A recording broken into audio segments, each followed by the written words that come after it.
आज युवा चेतना के तत्वावधान में corona challenges and opportunities subject पर एक वेबिनार का आयोजन किया गया है। इस वेबिनार में बतौर उद्घाटनकर्ता महाराज करपात्री जी के आश्रम से जुड़े देश के महान संत स्वामी अभिषेक ब्रह्मचारी जी मौजूद हैं हम लोगों के साथ।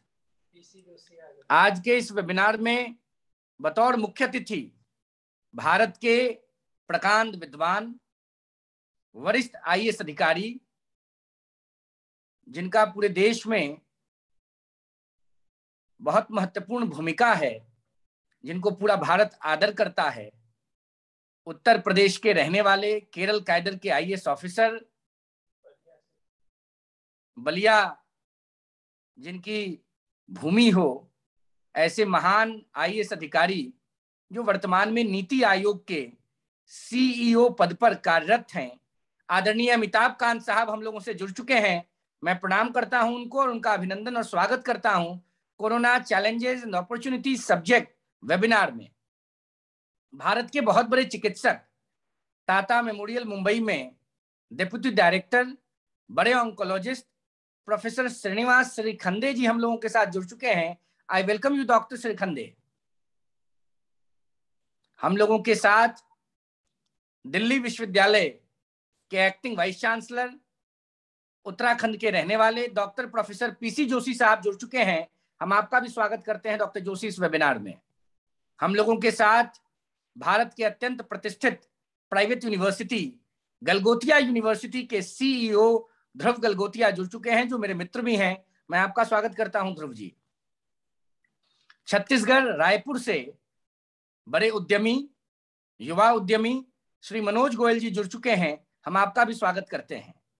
एसजीपीजीआई लखनऊ में डिपार्टमेंट ऑफ न्यूरोलॉजी के हेड पद्मश्री डॉक्टर सुनील प्रधान जी हम लोगों से जुड़े हैं। हम आपका भी स्वागत करते हैं पद्मश्री डॉक्टर सुनील प्रधान जी। छत्तीसगढ़ की राजधानी रायपुर में विनायक हॉस्पिटल के डायरेक्टर और बड़े नेत्र विशेषज्ञ डॉक्टर अनिल गुप्ता जी हम लोगों से जुड़े हैं। हम आपका भी स्वागत इस वेबिनार में करते हैं। इस वेबिनार की अध्यक्ष प्रसिद्ध अधिवक्ता सुप्रीम कोर्ट में जो रही, वर्तमान में नेशनल ह्यूमन राइट्स कमीशन की अध्यक्षा हैं ज्योतिका कालरा जी, वो भी हम लोगों से बस जुड़ने वाली हैं। और आदरणीय अमिताभ कांत जी को किसी और कार्यक्रम में भी भाग लेना है, वो आज के इस वेबिनार के मुख्य अतिथि हैं। उनको हम सब सुनना चाहते हैं, भारत भी सुनना चाहता है। मैं उनको आग्रह करूंगा कि वो बोलें। उसके पूर्व आदरणीय अमिताभ कांत जी से हम लोग आग्रह करेंगे कि वो कुछ समय हम लोगों के वेबिनार में दें। आपकी व्यस्तता बहुत है, आपका एक एक सेकंड भारत के नवनिर्माण में, भारत को विश्वगुरु और सोने की चिड़िया के रूप में पुनः स्थापित करने के लिए लगातार व्यतीत हो रहा है। मैं आग्रह करूंगा श्री मनोज गोयल जी से, जो युवा उद्यमी हैं, छत्तीसगढ़ रायपुर में रहते हैं, हम लोगों के मित्र हैं और पिछले 2 साल से कोविड कालखंड में जो युवा चेतना लगातार जनता की रसोई, मास्क, साबुन, सैनिटाइजर का वितरण कर रही है, उसमें हमारे साथ खड़े हैं। Shri Manoj Goyal ji, I welcome you and I invite you to address the webinar corona challenges and opportunities. Mister Manoj Goyal. नमस्कार। मैं सर्वप्रथम स्वामी जी का बहुत बहुत आभारी हूँ कि वो हमेशा मेरे ऊपर अपना आशीर्वाद रखते हैं। और आज के मुख्य अतिथि हमारे नीति आयोग के सीईओ और अमिताभ कांत जी को बहुत बहुत प्रणाम, और हमारे सभी जो साथी को पैनलिस्ट हैं सबको बहुत बहुत नमस्कार। आज का जो विषय है, जो जैसा कि रोहित जी ने बताया कि चैलेंजेस और अपॉर्चुनिटीज की बात है, तो चैलेंजेस तो बहुत है। अभी जब से ये दूसरी लहर कोविड की आई है, तब से लोगों के अंदर इम्यूनिटी बहुत कम हुई है। जो लोग कोविड से प्रभावित हुए हैं बहुत लो इम्यून हैं, और ब्लैक फंगस भी बढ़ता जा रहा है। अभी देश में कोविड केसेस कम हो गए हैं, लेकिन लोगों के अंदर वीकनेस बहुत है। जिनको भी कोविड हुआ था वो लोग अभी तक अपने काम पर लग नहीं पाए, और आप कह सकते हैं मेनली लोअर मिडिल क्लास और गरीब परिवार के लोगों को तो एक पहाड़ सा टूट पड़ा है उनके ऊपर। बहुत तकलीफ में है, बेरोजगारी है, सब कुछ, मतलब उनका तो एक कह सकते हैं घर सा लूट सा गया है। लेकिन फिर भी अभी इस समय में, कोविड के समय में मैन्युफैक्चरिंग सेक्टर को बूस्ट मिलने से अब लोगों को रोजगार मिलना शुरू हो गया है और ऐसा लगता है कि आगे वो रोजगार मिलेगा और उनकी समस्याएं भी दूर होंगी। कोविड के समय में सबने, मैंने जितने लोग से भी बात हुई है, जो लोग समाज के लिए कर सकते हैं, सभी लोगों ने, एक अच्छी बात ये हुई है कि समाज के लिए सबने किया है, समाज में आगे बढ़ बढ़ कर लोगों ने किया है। खासकर हम कह सकते हैं कि जो बार बार यह कहा जाता है कि हमारे देश का युवा भटका हुआ है, मुख्यतः युवाओं ने पूरी जिम्मेदारी ली कोविड के समय में और दिखा दिया कि हम कोविड से कैसे पार पा सकते हैं। चाहे वो प्रशासनिक अधिकारी हो, चाहे हमारे डॉक्टर हो, चाहे पत्रकार हो, चाहे कोई भी फ्रंट लाइन पे जो काम कर रहे हैं, सभी लोग, जो नर्सेज हैं हमारी, जो लोग भी कोविड में फ्रंट लाइन में काम कर रहे हैं, मुख्यतः युवा हैं।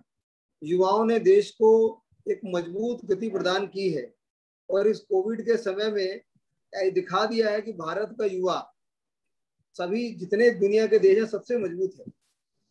आप देखेंगे वैक्सीनेशन की गति जो भारत में है, हम अमेरिका को भी पार कर गए। अपॉर्चुनिटीज बहुत हैं।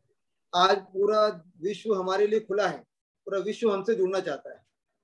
जो चाइना की जो डिप्लोमेसी और चाइना के जो गलत जो कार्य हैं, जो कोविड के समय में उन लोगों ने जो दूसरे देशों के साथ किया, लो क्वालिटी मटेरियल सप्लाई किया और जो भी चीजें थी, बहुत कह सकते हैं एक अच्छे देश का परिचय नहीं दिया, जबकि भारत ने पूरे विश्व को दिखा दिया कि भारत संकट के समय सबके साथ रह सकता है। तो इससे लोग भारत से जुड़ना भी चाहते हैं और भारत में अब रोजगार बढ़ेगा ऐसा लगता है और भारत विश्व गुरु जो बनेगा, अब ऐसा लगता है कि 2035 तक जो आगे संभावनाएं हैं भारत में बहुत अच्छी हैं और भारत बहुत गति से आगे बढ़ेगा। लेकिन जो अभी तकलीफें चल रही हैं, इसको भी हमें एड्रेस करना पड़ेगा। लोअर मिडिल क्लास और गरीब आदमी बहुत तकलीफ में है। इसे भारत सरकार को और हम सभी को देखना पड़ेगा और सबको सहयोग करके ही आगे बढ़ा जा सकता है। हमने भी बहुत काम किया है। हमने करीब 2 लाख सैनिटाइजर, करीब 3.5-4 लाख मास्क बांटे हैं और काफी लोगों को रोजगार भी दिया है। और जहां जैसे कर सकते हैं, जहां जो हो सकता है, वो हमने कोशिश करके किया है और सभी कर रहे हैं। हमने छोटा सा काम किया है, बहुत लोग काम में लगे हैं और देश देख रहा है कि हम जैसे युवाओं की तरफ कि हम आगे मेहनत करें और लोगों को रोजगार दें और सहयोग करें इकोनॉमी को मजबूत करने में। और मेरी भी लोगों सबसे अपील है कि सब वैक्सीनेशन कराएं और इस कोविड को खत्म करने की दिशा की तरफ बढ़ाएं ताकि तीसरी लहर का प्रकोप देश पर ना पड़े। मेरा सभी से ये अनुरोध है कि सभी जो जैसा सहयोग कर सकता है इस कोविड काल में करें। इसके लिए बहुत बहुत धन्यवाद रोहित जी, आपने इस कार्यक्रम में मुझे जोड़ा। मैं अपनी वाणी को ही विराम देता हूँ। नमस्कार, बहुत बहुत धन्यवाद मनोज जी। इस वेबिनार में वेबिनार की अध्यक्ष सुप्रीम कोर्ट ऑफ इंडिया की वरिष्ठ अधिवक्ता रही, वर्तमान में राष्ट्रीय मानवाधिकार आयोग की सदस्या आदरणीय ज्योतिका कालरा जी जुड़ चुकी हैं। हम आपका अभिनंदन और स्वागत करते हैं इस वेबिनार में। इस वेबिनार में IIT कानपुर के सीनियर प्रोफेसर, कोविड पर जिनका बहुत बड़ा रिसर्च है और बहुत उत्कट विद्वान हैं, पद्मश्री डॉक्टर अग्रवाल साहब हम लोगों से जुड़ चुके हैं। डॉक्टर मनिंद्र अग्रवाल जी, मैं आपका भी स्वागत करता हूं।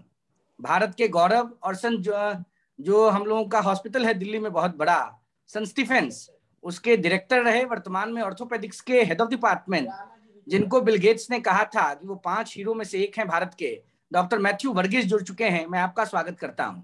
भारत के गौरव, गंगाराम हॉस्पिटल के चेयरपर्सन आदरणीय डॉक्टर DS राणा साहब, जो हम लोगों के चीफ स्पीकर हैं, वो भी जुड़ चुके हैं। मैं आपका भी स्वागत करता हूं। और इस वेबिनार को आगे बढ़ाते हुए, चूंकि मैंने पूर्व में ही बताया आदरणीय अमिताभ कांत साहब को कहीं जाना है, तो हमने उनसे आग्रह किया था कि आप कम से कम आधा घंटा समय दें। तो मैं रिक्वेस्ट करूंगा ध्रुव गलगोतिया जी से, आप अपने विचार संक्षेप में रखें। आपके बाद आदरणीय अमिताभ कांत जी बोलेंगे। Shri Dhruv Galgotia, CEO Galgotia university, you can speak please. नमस्कार। गलगोटिया विश्वविद्यालय की तरफ से श्री अमिताभ कांत जी, चीफ गेस्ट नीति आयोग, और सभी उपस्थित अत्यंत महत्वपूर्ण वरिष्ठ स्पीकर्स और गेस्ट को प्रणाम करता हूं। रोहित जी, सच में इस प्रकार के कार्यक्रम आज के दौर में बहुत आवश्यक हैं और इस अवसर पर आपको और आपकी पूरी युवा चेतना की टीम को बधाई, शुभकामनाएं देता हूं। साधुवाद देता हूं। कोविड ने पूरे विश्व की लर्निंग कम्युनिटी का नक्शा बदल दिया है और इतिहास में ये सबसे बड़ी दरार बन के लाया है, जिसमें करोड़ों छात्र और अध्यापक शामिल हैं। मेरे हिसाब से 90% छात्र संख्या इस महामारी से गहरे रूप से प्रभावित है, लेकिन हर संकट एक सीख लाता है। कोविड ने हमें फिर से सोचने के लिए प्रेरित किया है कि एकेडमिक वितरण, पाठ्यक्रम, शिक्षा सत्र, परीक्षा, स्वास्थ्य और सुरक्षा को फिर से परिभाषित किया गया है। पिछले 7 से 8 महीनों में हमने कुछ सबसे बड़े मूल्यांकन सौदों के साथ एडटेक इंडस्ट्री में विस्फोट और वृद्धि होते देखा है। शिक्षा और सीख से परे शैक्षणिक संस्थानों के बंद होने से सरकारी स्कूल्स और कॉलेजेस में बच्चों को कई आवश्यक सेवाएं प्रभावित हुई हैं। विभिन्न सरकारी योजनाओं के तहत पौष्टिक भोजन ना मिलना, मानसिक स्वास्थ्य, डोमेस्टिक वायलेंस को इस महामारी ने देश भर में से सामने लाया है। शुरू में जब विश्वविद्यालयों को बंद करने के लिए कहा गया, हम उत्तर प्रदेश में पहली यूनिवर्सिटी थे जिसने टेक्नोलॉजी प्लेटफॉर्म्स को यूज करके स्टूडेंट्स को लर्निंग लॉस से बचाकर रखा और examinations, assessments, classes, virtual labs के माध्यम से पढ़ाई जारी रखी। आई बिलीव दैट स्टूडेंट्स जागरूक हो गए हैं और लर्निंग को मैक्सिमाइज करने के लिए टेक्नोलॉजी का उपयोग पूरी तरह से कर रहे हैं। कॉर्पोरेट्स और रिक्रूटर्स ने भी टेक्नोलॉजी को अपनाया है और रिक्रूटमेंट प्रोसेस एंड इंटर्नशिप्स के लिए ऑनलाइन प्रोसेस अडॉप्ट किया है, जिसमें हमारी प्लेसमेंट्स कोविड के टाइम भी अधिक रही हैं। भारत सरकार ने भी कई मुफ्त शिक्षा मंच प्रदान करने में सक्रिय रही है, जैसे कि स्वयं प्रभा, जिसमें 1600 अलग अलग डिफरेंट कोर्सेज, दीक्षा टीचर्स एजुकेशन को प्रमोट करने के लिए, स्वयं प्रभा जिसमें 32 DTH चैनल्स हैं वो फ्री ऑफ कॉस्ट दिए गए हैं, नेशनल डिजिटल लाइब्रेरी, ई शोध सिंधु, वर्चुअल लैब्स जो IIT दिल्ली ने सेटअप किया है, ये सब हमें असिस्ट कर रहे हैं इस मुश्किल दौर से एजुकेशन प्रोवाइड करने के लिए। गलगोटिया यूनिवर्सिटी ने यूपी गवर्नमेंट को भी 6000 से अधिक ऑनलाइन लेक्चर्स प्राप्त किए हैं यूपी गवर्नमेंट की ऑनलाइन डिजिटल लाइब्रेरी को, जिसकी वजह से माननीय मुख्यमंत्री जी ने भी हमें एक अवार्ड से मोटिवेट किया है। मैं मानता हूं कि प्रैक्टिकल नॉलेज बहुत इम्पोर्टेंट है और प्रैक्टिकल नॉलेज की वजह से जो हमारे नर्सिंग और फार्मेसी के बच्चे हैं, उन्होंने हॉस्पिटल्स में जाकर कई पेशेंट्स और डॉक्टर्स को असिस्ट किया है और कई जानें बचाई हैं। तो ये सिर्फ ऑनलाइन क्लासेस लेने से छात्रों को गुणवत्तापूर्ण शिक्षा नहीं मिलेगी। ऑनलाइन और ऑफलाइन कक्षाओं का एक मिश्रित मोड एक सफल मॉडल के रूप में उभर के आएगा, जिसका उपयोग अंतर्राष्ट्रीय स्तर पर ही नहीं, भारत के भीतर किया जाएगा। I firmly believe that universities should not get satisfied just by using online as a medium for teaching, as there are several shortcomings that are now found in this medium related to the quality part of education. We've been observing that students are putting their cameras and their mics on mute, and it's just a one-way monologue which should not be there. आज की date में distances don't matter. दुनिया का सबसे अच्छा content, सबसे अच्छी faculty आपके घर बैठे आपको प्राप्त हो सकती है. Every student is now sitting in the front row without any distractions and can get exposed to the best quality of content sitting at his comfort. Connecting and engaging students with good quality of content is now much easier and more accessible.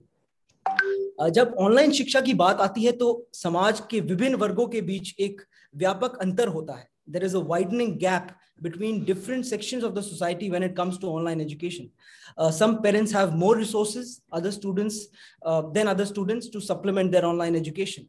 The disadvantaged section with no internet connectivity, no devices, and less access to technology are more likely to fall into the trap of growing unemployment. जैसा कि आपके पिछले programmes में mental health पे भी कई चर्चा हुई है और मेंटल हेल्थ को प्राइम इम्पोर्टेंस दिया जाना चाहिए और दिया जा रहा है. कई universities mental health camp setup कर रही है, हेल्पलाइन सेटअप कर रही हैं और स्टूडेंट एक कमरे में बंद है और उसका जो मानसिक संतुलन है उसको ठीक रखने के लिए ये बहुत एक इम्पोर्टेंट स्टेप सारी यूनिवर्सिटीज ले रही हैं. कई हमारे स्टूडेंट्स को हमने फी कंसेशन दिया है, जिनके earning member of the family नहीं रहे हैं. So I think all universities should come forward and make education more affordable and accessible without giving financial stress to the students. Research और इनोवेशन में बहुत फोकस दिया जा रहा है और दिया गया है लॉकडाउन के तहत. मुझे आशा है कि हम सभी संभव साधनों का उपयोग करते हुए शिक्षा को सर्वोत्तम गुणवत्ता प्रदान करने में सफल रहेंगे और इस कठिन समय में छात्रों और अभिभावकों को की जरूरतों को प्राथमिकता दे सके. और हमारे माननीय प्रधानमंत्री जी का भी सपना है भारत को विश्वगुरु बनाने का, जो हम सबको साझा करना है. मैं रोहित जी को बहुत धन्यवाद देता हूं कि उन्होंने मेरे को मौका दिया अपने विचार इस प्लेटफॉर्म पे रखने के लिए. नमस्कार. Thank you. Thank you Dhruv ji. हाँ सर, एक निवेदन था आपसे, आप कुछ देर और रुकेंगे, कुछ लोग बोले या अभी आप बोलेंगे सर?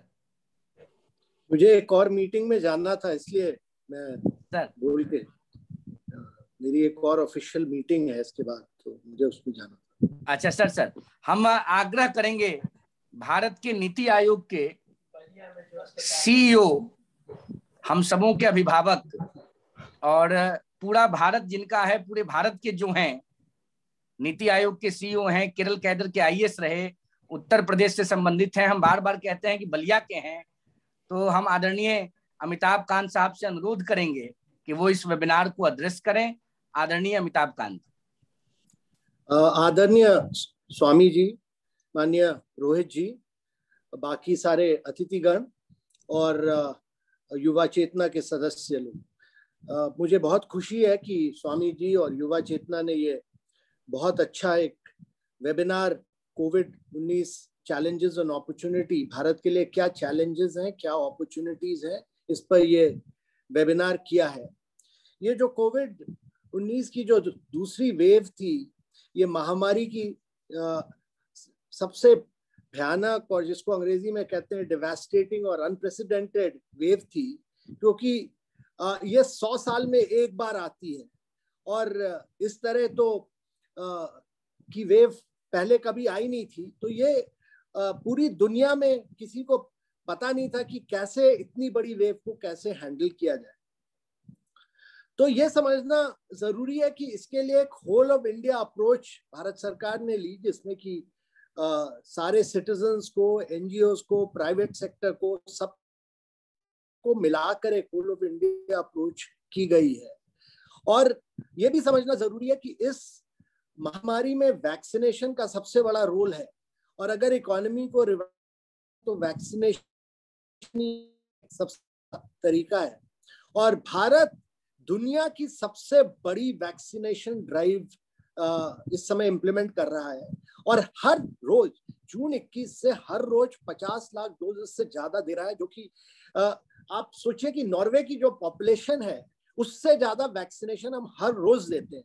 और अभी तक करीब 35 करोड़ 350 मिलियन डोजेस हम दे चुके हैं अभी तक इस देश में. और मैं रिक्वेस्ट करूंगा कि बाकी लोग अपना माइक बंद कर लें. तो करीब 35 करोड़ डोजेस हम लोग दे चुके हैं, एडमिनिस्टर कर चुके हैं इस देश में, और अभी तक हम करीब 750 मिलियन मतलब 75 करोड़ डोजेस का प्री ऑर्डर कर चुके हैं. 75 करोड़ मतलब भारत टेक, ई बायोलॉजिकल, सेरम इंस्टीट्यूट, इन जगह जो ऑर्डर्स भारत सरकार दे चुका है, जो एडवांस पेमेंट कर चुका है, वो 750 मिलियन मतलब 75 करोड़ डोजेस का है. और ये जो है ये कंबाइंड यूएसए की, यूनाइटेड स्टेट्स ऑफ अमेरिका और यूरोप की पूरी पॉपुलेशन मिला दीजिए तो उससे भी ज्यादा है. तो इसका स्केल और साइज समझना जरूरी है, क्योंकि हमारी पॉपुलेशन भी बहुत जरूरी है. और बड़ी एक्सेलरेटेड वैक्सीन प्रोग्राम इस समय स्टेट्स और प्राइवेट सेक्टर के साथ मिलकर इंप्लीमेंट किया जा रहा है. और इसके अलावा भारत सरकार बाकी सारे वैक्सीन मैन्युफैक्चरर्स जो है, mRNA टेक्नोलॉजी है, फाइजर, मॉडर्ना और जॉनसन एंड जॉनसन, सबके साथ इस समय टच में है कि कैसे एक्सेलरेट किया जाए. और हमारा लक्ष्य ये है कि दिसंबर तक हम भारत की पूरी जनसंख्या को वैक्सीनेट कर सकें.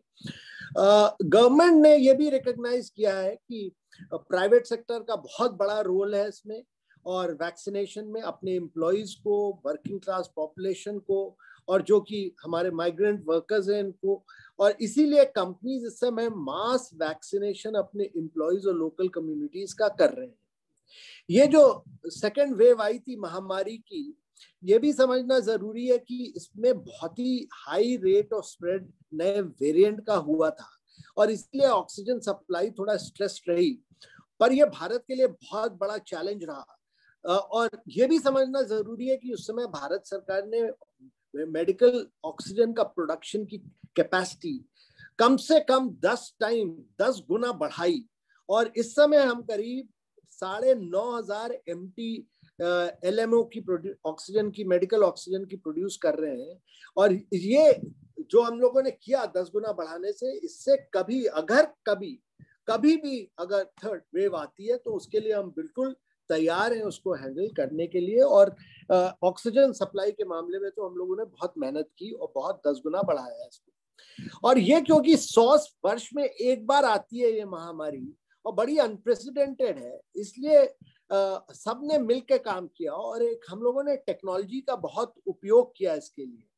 पूरे प्रोसेस में ट्रांसपेरेंट और डिजिटल टेक्नोलॉजी ने किया, और यही मेरे विचार से समझना जरूरी है कि आगे चल के बहुत अवसर आएंगे, क्योंकि इसका इम्पैक्ट इकोनॉमी पर हुआ है, इसका इम्पैक्ट दारिद्र्य रेखा के नीचे रहने वाले लोगों पर हुआ है, इसका इम्पैक्ट साधारण व्यक्ति लोगों पर हुआ है। पर भारत सरकार ने फूड सप्लाई हमेशा इंटैक्ट रखी, और इसके अलावा ये समझना जरूरी है कि एक इम्पोर्टेंट चीज जो समझना जरूरी है कि ये महामारी के बावजूद अभी भी ग्लोबल डिमांड जो है स्ट्रांग है, पूरी दुनिया में स्ट्रांग है, और ग्लोबल सप्लाई चेन जो है, जो कि चाइना पर पहले बहुत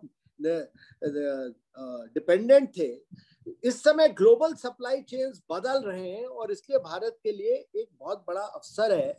और ये पैंडेमिक एक अपॉर्चुनिटी भी देता है कि हम अगर बोल्ड रहें, एम्बिशियस रहें, और हम स्ट्रक्चरल रिफॉर्म्स करें, और हम अगर आत्मनिर्भर भारत अभियान को सही माने में इम्प्लीमेंट करें, तो ये इंडिया को हाई ग्रोथ ट्रेजेक्टरी पर ले जाएगा, और उससे हम सेल्फ सफिशिएंसी कर पाएंगे और इन्वेस्टमेंट्स आ पाएंगे, और भारत का आगे चल के बड़ा deep integration global value chains में होगा, जैसे कि चाइना का हुआ था पहले।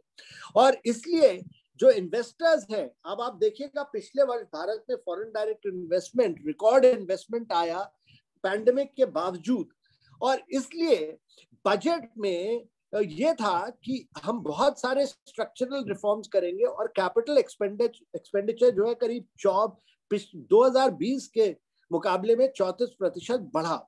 और हम लोगों ने एक प्रोडक्शन लिंक्ड इंसेंटिव स्कीम जो हम लोग लाए, telecom sector, pharma sector, electronic sector, battery storage, इन सब सेक्टर में लाए कि हम यहाँ प्रोडक्शन बढ़ाएं। और करीब इस हमारा जो लक्ष्य है कि प्रोडक्शन लिंक्ड इंसेंटिव से डोमेस्टिक मैन्युफैक्चरिंग बढ़ेगी, एक्सपोर्ट्स बढ़ेंगे, और इससे देश का प्रोडक्शन करीब 520 बिलियन अगले 5 वर्षों में बढ़ेगा, और इसमें आत्मनिर्भर भारत का भी बहुत बड़ा इम्पैक्ट होगा।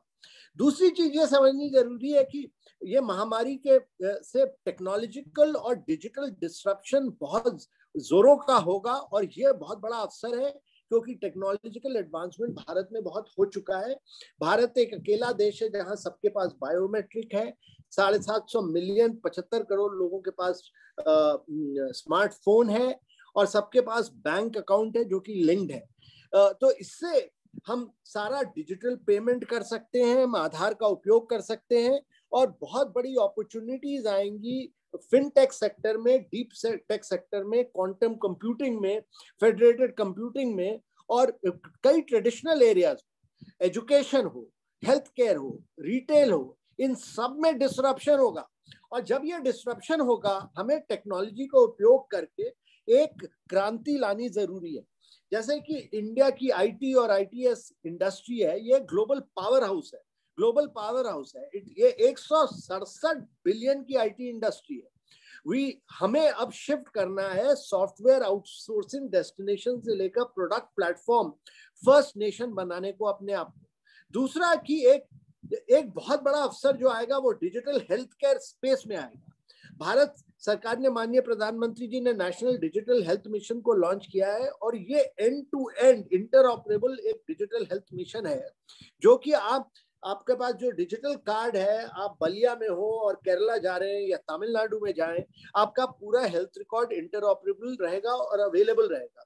तो और टेलीमेडिसिन का उपयोग होगा, तो delivery of health care will become totally technology enabled through data integration होगा, स्टैंडर्डाइजेशन होगा, इंटरऑपरेबिलिटी होगी और सबके पास एक यूनिक हेल्थ आईडी होगा which will make health care more efficient, streamlined and personalised. तो गवर्नमेंट ने पिछले साल टेलीमेडिसिन गाइडलाइन भी महामारी के समय रिलीज कर दिए थे, जिसने कि एक बहुत बड़ा एक अवसर खोला कि टेली कंसल्टेशन शुरू किए। हमने लाखों लोगों को टेलीमेडिसिन कंसल्टेशन ई संजीवनी और ई संजीवनी ओपीडी प्लेटफॉर्म में, इसी तरह स्वस्थ प्लेटफॉर्म बना और प्राइवेट सेक्टर ने मिलकर ये स्वस्थ टेलीमेडिसिन प्लेटफॉर्म डेवलप किया। तो सारे डॉक्टरों ने मिलकर टेलीमेडिसिन का एक की अपॉर्चुनिटी दी। ये जो नई नेशनल एजुकेशन पॉलिसी 2020 में आई गई, ये इसने भी बहुत एम्फेसिस दिया है डिजिटल लर्निंग पे, फाउंडेशनल लिटरेसी पे, न्यूमरेसी पे और access of quality learning outcome पर बहुत फोकस दिया है। और इसलिए आगे चल के एजुकेशन क्षेत्र में भी एक क्रांति लानी जरूरी है, जिससे कि हमें अपने लर्निंग आउटकम को इम्प्रूव करना जरूरी है। बजट ने भी इस पे नेशनल डिजिटल एजुकेशन आर्किटेक्चर की बात की है। दीक्षा प्लेटफॉर्म ने बहुत आगे डिजिटाइज किया है एजुकेशन को। ये समझना भी जरूरी है कि हम लोग हमेशा सनराइज, भारत में सनराइज सनसेट सेक्टर में घुसते थे, वहां पर लोग आगे चले जाते हैं। तो नए जो क्षेत्र आए हैं, जैसे जेनोमिक्स हो, इलेक्ट्रिक मोबिलिटी हो, एडवांस केमिस्ट्री, सेल बैटरी हो, स्टोरेज हो, आर्टिफिशियल इंटेलिजेंस हो, 5G हो, ये सब बहुत बड़े अवसर हैं और ये दुनिया आगे चल के इन क्षेत्रों में आगे बढ़ेगी। तो भारत को ये जो नए क्षेत्र हैं, जिनको कहते हैं sunrise areas of growth, genomics, electric mobility, advance chemistry, cell battery, artificial intelligence, 5G, ये इन क्षेत्रों में आगे बढ़ना जरूरी है। और अगर हम इन क्षेत्रों में घुसते हैं तो ये बहुत जोरों से हमारी ग्रोथ ट्रेजेक्टरी को बढ़ाएंगे और बहुत जोरों से हम जोरों से इस महामारी ने जो चैलेंजेस प्रकट किए हैं उसको हम ओवरकम कर पाएंगे। एक और क्षेत्र है जिस पर मैं बहुत बढ़ावा मुझे लगता है आगे चल के, पर्यटन क्षेत्र है। ये भी बहुत बड़ा अवसर देगा। ये सेक्टर हमारे जीडीपी का 8% कम से कम एम्प्लॉयमेंट शेयर देता है। इस सेक्टर में महामारी का बहुत बड़ा इम्पैक्ट रहा है, पर ये भी आगे चल के बहुत जोरों का खुलेगा और यूनिक अपॉर्चुनिटी है हमें अपना टूरिज्म इंफ्रास्ट्रक्चर वर्ल्ड क्लास बनाने का। रोड हो, रेलवे हो, रीजनल कनेक्टिविटी हो। 1922 में जो ग्रेट डिप्रेशन हुआ था, उस समय अमेरिका ने इंफ्रास्ट्रक्चर अपना बनाया। रूजवेल्ट ने फोकस किया कि अपना इंफ्रास्ट्रक्चर वर्ल्ड क्लास बनाए, तो उन्होंने रोड पर बहुत फोकस किया। इसी तरह भारत इस समय जो अपना एडिशनल एक्सपेंडिचर है वो पूरा कनेक्टिविटी में, टेलीकॉम कनेक्टिविटी में, रोड में, रेलवेज में, रीजनल कनेक्टिविटी, उड़ान जो सिविल एविएशन की, इन सब को कनेक्ट कर रहा है। और आगे चल के डोमेस्टिक टूरिज्म, इंटरनेशनल टूरिज्म में बहुत जोरों का बढ़ावा आएगा। मैं ये भी कहना चाहूंगा कि इन सारे क्षेत्रों में जो मैंने कहा है, सब में टेक्नोलॉजी का इम्पैक्ट आएगा। मोबिलिटी देख लीजिए, कंबशन से हट के आगे चल के इलेक्ट्रिक मोबिलिटी आएगी, शेयर्ड और कनेक्टेड और इलेक्ट्रिक मोबिलिटी आएगी, और ये सब एक अवसर है। कोविड ने जो किया है, लोगों को शिफ्ट किया है पब्लिक ट्रांसपोर्टेशन से, पर्सनल ट्रांसपोर्टेशन से और इलेक्ट्रिक मोबिलिटी की तरफ, बहुत जोरों का ये होगा। तो मेरा यही कहना है कि डिजिटल टेक्नोलॉजी हो या फिर आगे चल के जो भी नए एरियाज ऑफ ग्रोथ है, उनमें बहुत अवसर होगा। और ये एक चैलेंजेस आए हैं इससे, पर अवसर बहुत आए हैं और आगे चल के हमें इन सब अवसरों को उपयोग करना जरूरी है। भारत में ये जो एडवांटेज है कि डिजिटाइजेशन का, हमने डिजिटल इंडिया ने, माननीय प्रधानमंत्री जी ने डिजिटल इंडिया के थ्रू टेक्नोलॉजिकल एडवांसमेंट बहुत किया है। ये जो आधार हो या फिर जो बैंक अकाउंट का लिंकेज हो, ये सब लिंक्ड है। दूसरा यूनिफाइड पेमेंट इंटरफेस, देखिए यूनिफाइड यूपीआई जो है 4 साल में जो इस पे ट्रांजैक्शन हुए हैं, 40 साल से मास्टर कार्ड चल रहा है, उससे ज्यादा 40 साल का मास्टर कार्ड से ज्यादा transaction, double the number UPI में ट्रांजैक्शन हुए। तो गूगल ने जैसे यूएस फेडरल रिजर्व को लिखा कि जो इंडिया ने यूपीआई के थ्रू किया है, ये federal reserve system of USA को इंस्पिरेशन लेना चाहिए इंडिया से और अमेरिका में इंप्लीमेंट करना चाहिए।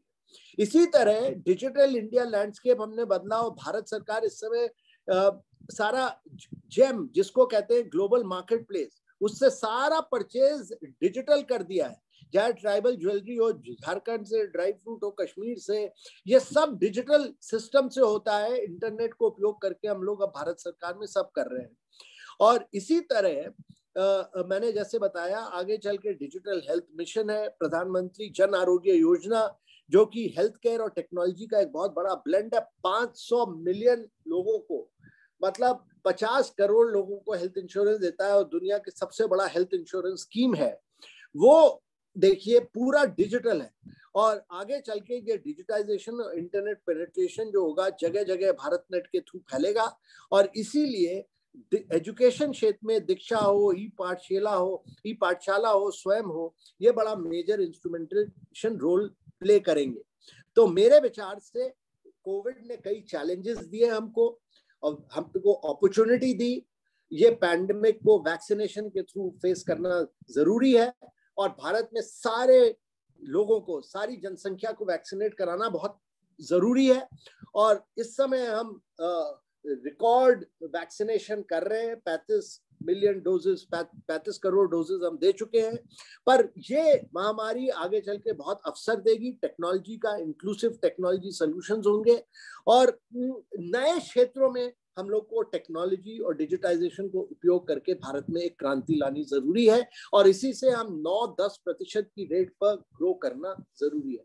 जब तक हम अगले 30 वर्षों तक 9-10% से लगातार साल पर साल हर साल 9-10% पर ग्रो करना जरूरी है, तभी कंपाउंडिंग पावर ऑफ ग्रोथ जिसको हम कहते हैं वो हम कर पाएंगे। हम 9-10% पर ग्रो किए हैं पहले, पर वो 5-6 साल केवल किया हमने। हमें ये अगले 30 वर्षों तक ग्रो करना है, उसके लिए टेक्नोलॉजी को उपयोग करना है, उसके लिए डिसरप्ट करना है सिस्टम्स को, नए क्षेत्रों में जाना है, सनराइज एरियाज ऑफ ग्रोथ में। और अगर हम वो करते हैं तो अगर हम 30 वर्षों तक ग्रो करते हैं तो हम इस देश में वेल्थ क्रिएशन कर पाएंगे, प्रॉस्पेरिटी ला पाएंगे और जनसंख्या को दारिद्र्य रेखा के ऊपर उठा सकेंगे। और ये सबसे जरूरी चीज है। ये अवसर इस महामारी ने हमारे सामने दिया है और इसको हम, ये जो स्पिरिट ऑफ एंटरप्रेन्योरशिप है, एम्पावरमेंट है, और कैसे टेक्नोलॉजी को लेवरेज करेंगे और कैसे डेटा को उपयोग करके, आर्टिफिशियल इंटेलिजेंस, मशीन लर्निंग को उपयोग करके हम अपनी जनसंख्या को कैसे आगे ले जाएंगे। और ये दिखाता है कि अगर हम अपनी जनसंख्या को आगे ले जाते हैं इस अवसर पे, तो हम हमारे स्टार्टअप्स नए सोल्यूशन निकालेंगे और वो न केवल भारत के 1.3 बिलियन लोगों के लिए एग्रीकल्चर, एजुकेशन, हेल्थ में नए सोल्यूशन निकालेंगे, बल्कि अगले 10 वर्षों में जो 5 बिलियन गरीब लोग हैं दुनिया के, जो कि पॉवर्टी से मिडिल क्लास तक जाएंगे, उनके लिए हम सोल्यूशन निकाल पाएंगे और वो एक नया बिजनेस मॉडल बन के उखड़ेगा। तो हम यही मैं आप सब लोगों को कहता हूं कि हम लोग को सबको एक ऑप्टिमिस्टिक और पॉजिटिव रहना जरूरी है। हम सब लोगों को टेक्नोलॉजी उपयोग करना जरूरी है, डिजिटाइजेशन और डेटा का उपयोग करना जरूरी है और नए क्षेत्रों में जाकर, एक सनराइज एरियाज ऑफ ग्रोथ में जाकर हम लोग को भारत को अगले 30 वर्षों तक 9 से 10% की ग्रोथ रेट पर ले जाना जरूरी है। बहुत बहुत धन्यवाद। बहुत धन्यवाद आदरणीय अमिताभ कांत साहब। आपको आज पूरे देश ने सुना। लोग तो हर प्लेटफॉर्म पर सुनते रहते हैं, लेकिन आज युवा चेतना द्वारा आयोजित corona challenges and opportunities subject webinar को आपने as a chief guest address किया। हम एक निवेदन भी आपसे करना चाहते हैं, जो आपसे हमेशा करते हैं और आपने कहा भी है कि हम विचार करेंगे, इस पर प्रयास भी करेंगे।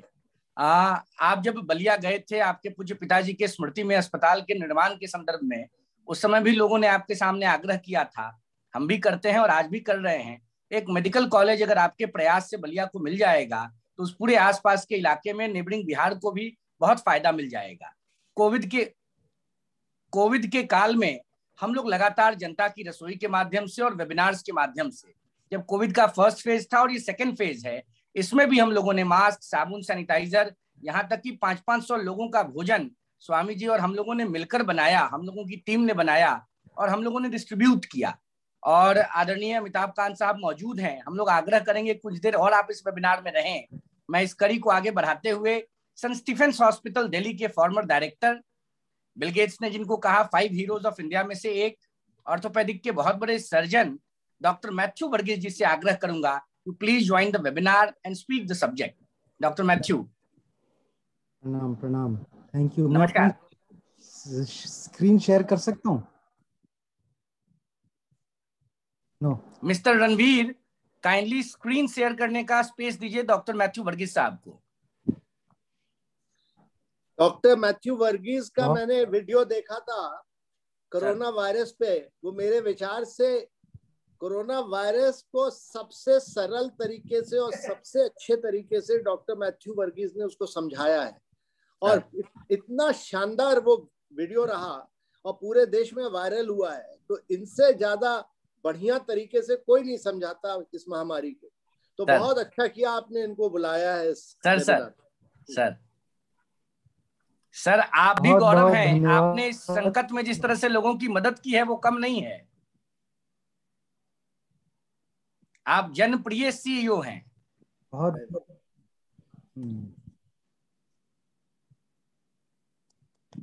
स्क्रीन दिया जाए डॉक्टर मैथ्यू जी को। हाँ जी, screen sharing has been granted sir. Thank you, बहुत बहुत धन्यवाद। बहुत अच्छा लगा अमिताभ कांत जी को सुना और उन्होंने जो फ्यूचरिस्टिक जो प्रोजेक्शंस दिए हैं, जो चैलेंजेस हमारे सामने आई इस महामारी में और जो अपॉर्चुनिटीज जो उन्होंने गिनाए हैं, ये बहुत ही खूबसूरत हैं। और उम्मीद करते हैं कि इतनी बड़ी चैलेंज जिसमें कि ग्लोबली अगर हम देखें 183 मिलियन केसेस कोरोना के आए और तकरीबन 4 मिलियन डेथ्स हुए हैं।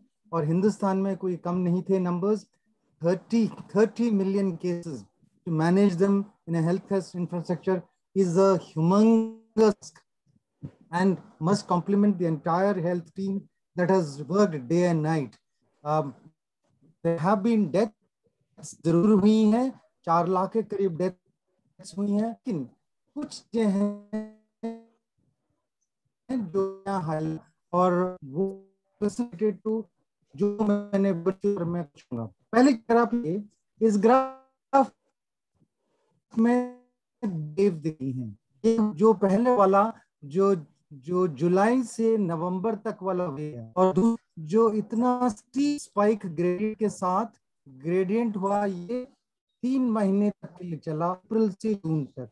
अगर हम ये दोनों कंपेयर करेंगे, इस ग्राफ का जो ग्रेडियंट है तकरीबन 30 डिग्री है, ग्राफ का जो है 80-85 है। तो इतना स्टीप ग्रेडियंट भी एपिडेमिक में, पैंडेमिक में बहुत सिवियर है। आप जो मर्जी तैयारी कर लो, आपका सिस्टम इससे ओवरवेल्म होगा ही। तो है कि इस सिस्टम में क्या हम तैयारी कर सकते हैं, क्या हम इस तरीके और उसके बेसिस पे हम क्या प्लान कर सकते हैं, वो हमें समझना जरूरी है। मुझे जितना प्रेडिक्शंस हो रहे हैं, मॉडलिंग्स हो रहे हैं, मैं आगे सुनना चाहूंगा। मेरे जो ग्रेडियंट वाला तब आना मुश्किल है ना, मैं समझता हूँ। तो इतना समझ लें कि जो भी वेव जितना ग्रेडियंट होगा उतना नैरो होगा, बहुत दिन तक नहीं चलेगा। एपिडेमियोलॉजी में जितना स्लो ग्रेडियंट होगा वो ज्यादा चलने की संभावना है, उसको कंट्रोल करना हमारे लक्ष्य के लिए ज्यादा आसान होगा। लेकिन जितना स्टीप ग्रेडियंट होगा उतना मुश्किल होगा। ये जी ने बोला कि हमारा डिजिटल हेल्थ मिशन में जैसी हमारा रियल टाइम डेटा आएगा, उसी से ही हमारे policy makers can decide this wave is going gradient, और हमें इसकी तैयारी और जोरों से करना है। ये just looking at without any modeling, just looking at the gradient of the rise in the curve number of cases, we can महीने में और मार्च में ही पता चल गया ग्रेडियंट हिसाब से यूजिंग रियल टाइम डेटा। लेकिन प्लानिंग में क्या करना है ये जरा समझना जरूरी है। Why is this creating this pandemic, creating such a wide difference? अगर मैं एक टेबल दिखाऊंगा, यूएसए में 18 million, less than half of little more than half of India. देश में less than a million cases.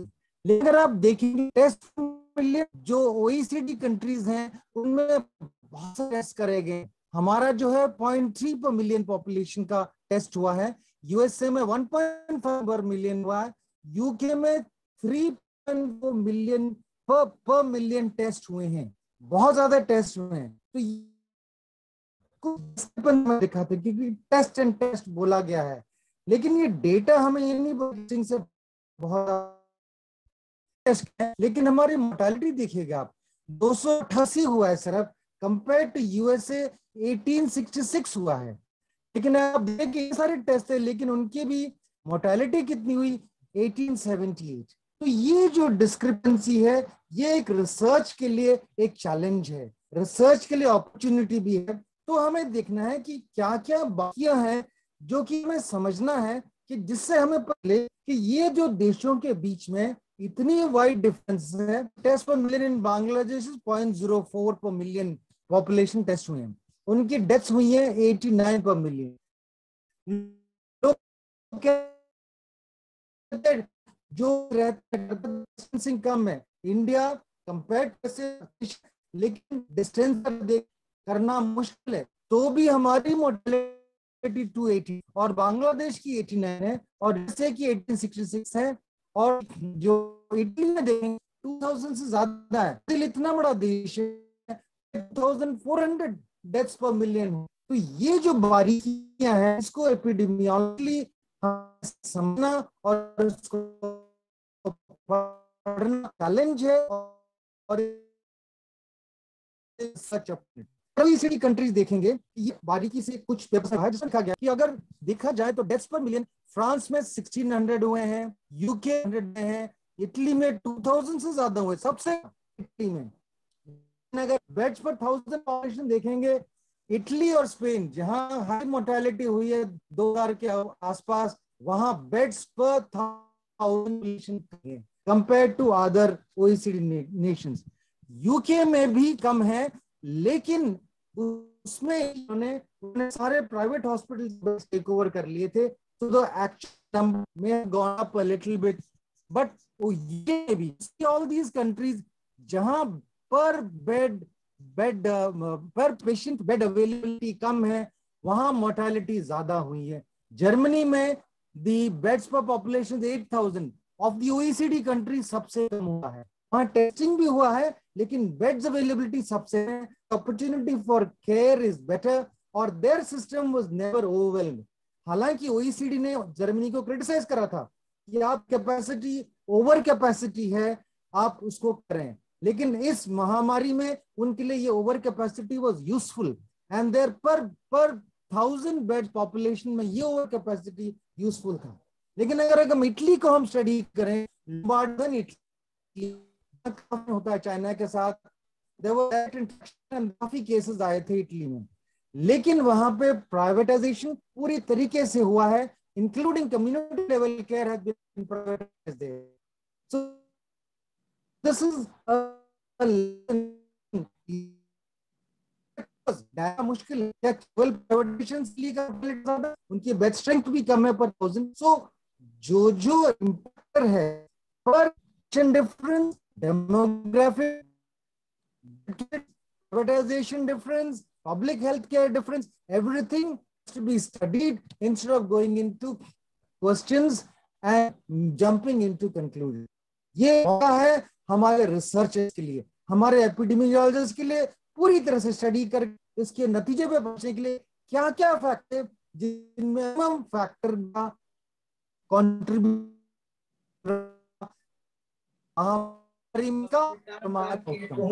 बहुत बड़ा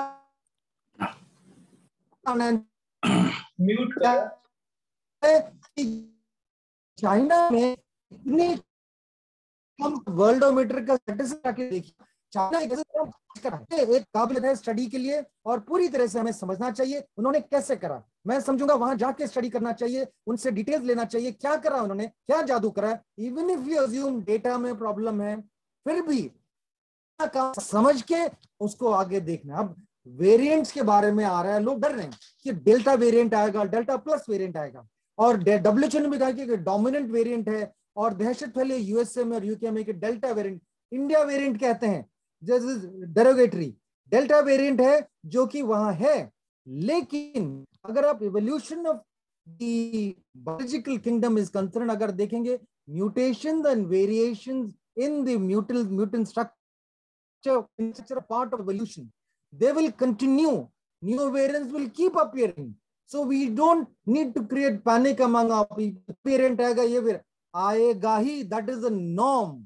the biological world has to have mutations, has to have variations, don't be troubled by it, we need not panic on that, we have to understand that। तो ये जरा जरूरी है, ये हमें opportunity है पैंडेमिक्स ऑफ फ्यूचर स्टडी करने, creating systems and policies for future, we have to create that। तो systems and क्या है कि where will we put our money, investment हम कहाँ करें। हेल्थ के लिए एक्सपेंडिचर मैं समझता हूँ नहीं बोलना चाहिए, हेल्थ के लिए इन्वेस्टमेंट है। एवरी पेनी जो हम डालते हैं, हर पैसा हम डालते हैं उस हेल्थ केयर के लिए, it is an investment for future. हमारी इकोनॉमी के लिए कितनी डिफिकल्टी हुई है इसमें, लेकिन उसके बावजूद हम सर्वाइव कर चुके compare to other economies. That is because of our resilience and our hard work. But we have to understand that we need to build for such हो सकते आगे इस महामारी तो भी हमारी ह्यूमन कैपेसिटी, हमारी इक्विपमेंट कैपेसिटी और हमारे कैपेसिटी ने अभी क्लियरली बताया है। आत्मनिर्भर भारत के आप ये करने वाले हैं कि हमारी कैपेसिटी और हमारी आगे के लिए तैयारी रखेंगे तो अच्छा रहेगा। लेकिन मैं एक हाईलाइट करना चाहूंगा कि हमारी जो केयर, रिसर्च और मैन्युफैक्चरिंग, इन तीनों सेक्टर्स में हमें पब्लिक इंस्टीट्यूशंस भी बढ़ाने हैं, केवल प्राइवेट नहीं। लेकिन अगर केवल एक ही सेक्टर रहे तो उसमें कुछ प्रॉब्लम हो जाए तो हम कैप्टिव रहेंगे उन्हीं के तरीके से। अगर हम पब्लिक है और प्राइवेट भी है और हेल्दी कंपटीशन से इसको बढ़ाएं तो इस सेक्टर में, हेल्थ केयर सेक्टर, हमें जरूरी है इसके लिए इन्वेस्टमेंट करें। एक चीज मैं फ्लैग करना चाहता हूं, प्राइवेट सेक्टर से रिसर्च का इन्वेस्टमेंट कम रहता है। जो OECD कंट्रीज हैं, जो बाकी के हैं, प्राइवेट में रिसर्च में खर्चा बहुत कम जाता है compare to public sector. It is important, I think हमारे नीति आयोग में और हम सब में ये जरूरी है समझना कि public sector investment in research has be ये बहुत जरूरी है and we have to use. And अब अमिताभ कांत जी ने बहुत क्लियरली हाईलाइट कर दिया द डिजिटल इंडिया वाला मिशन, जो डिजिटल हेल्थ मिशन जो है हमारा, उसमें अब जबकि इस महामारी में क्या चैलेंज देखा गया, रियल टाइम डेटा कैप्चर करना थोड़ा मुश्किल था क्योंकि across the country, across the health care infrastructure, real time digital capture was This was a challenge, but this is an opportunity for us to build a unified digital capturing technology। तो अगर प्रधानमंत्री का vision अगर हम इसमें लागू करें तो ये हो है इंटेलिजेंस और no paper record, completely PDS से हमारा हेल्थ केयर का डेटा कैप्चर करेंगे। And with this data that captured, we can have the research conclusions based and it can be dynamically evolved। अब जैसे एक चैलेंज जो हुआ पिछले बारी जो महामारी हुई, उसमें यह था कि द केसेस जो कि कोरोना से ग्रस्त थे लेकिन उनकी टेस्टिंग नेगेटिव है, 1/3। जब तक हम पॉलिसी बदली एडमिशन एक कोरोना टेस्ट नेसेसरी है, आरटीपीसीआर नेसेसरी है, पॉजिटिव होना चाहिए, वो तब तो थोड़ा मुश्किल था। काफी लोग जिनकी कोरोना टेस्ट नेगेटिव लेकिन उनको दिक्कत हुई, था चैलेंज था, वो रियल टाइम डेटा कैप्चर करके हमारे पॉलिसी मेकर्स को नहीं मिला। अगर मिलता तो वो तुरंत जैसे ही उनको पता चला होने करी पॉलिसी, लेकिन अगर उनको पहले ही पता था तो चेंज कर सकते थे। तो ये करीब 1.5-2 महीने लग गए change, so therefore it is important. एक और चीज रही कि हम treatment protocol for diagnosis and testing, जैसे मैंने बताया, and the evaluation the difference, but the treatment protocol itself there was problem. The evolution of the basis पे आप करेंगे। जो मैं वीडियो बनाया इसलिए बनाया था कि देखा गया कि उसको माइल्ड, मॉडरेट, सीवियर करके हम क्लासिफाई करेंगे। उसको क्लासिफिकेशन मुश्किल, उसको क्लासिफिकेशन में आपको डिजिटल सेंसर चाहिए। जो गांव में बैठा है डिजिटल सेंसर नहीं है, जो डिजिटल सेंसर नहीं है, तो कैसे पता चलेगा कि वो माइल्ड, मॉडरेट, सीवियर है? कैसे पता चले कि उसकी बीमारी खराब तरीके से जा रही है? तो इसलिए हमें प्रोटोकॉल फॉर डायग्नोसिस जरूरी था। इसलिए हमने सोचा कि उसको डीमिस्टिफाई कैसे करें। फिर दूसरा हुआ कि अगर आपको डिजिटल सेंसर से देख रहे हैं, अगर 93% से ज्यादा कम आपका सैचुरेशन जा रहा है, तो ये बड़ा क्लियर है कि आपकी लंग्स एटलीस्ट 2/3 डैमेज। तो 2/3 डैमेज होने के बाद भी आपको डिजिटल सेंसर से मैसेज मिल रहा है, लेकिन आपको डायग्नोसिस पेशेंट सीरियस जा रहा है, वो उससे पहले होना चाहिए था। तो ये समझना जरूरी था कि अगर हम रियल टाइम डेटा होता है क्या हो रहा है पेशेंट्स का आउटकम, तब हम इसका डायग्नोसिस जल्दी कर सकते थे।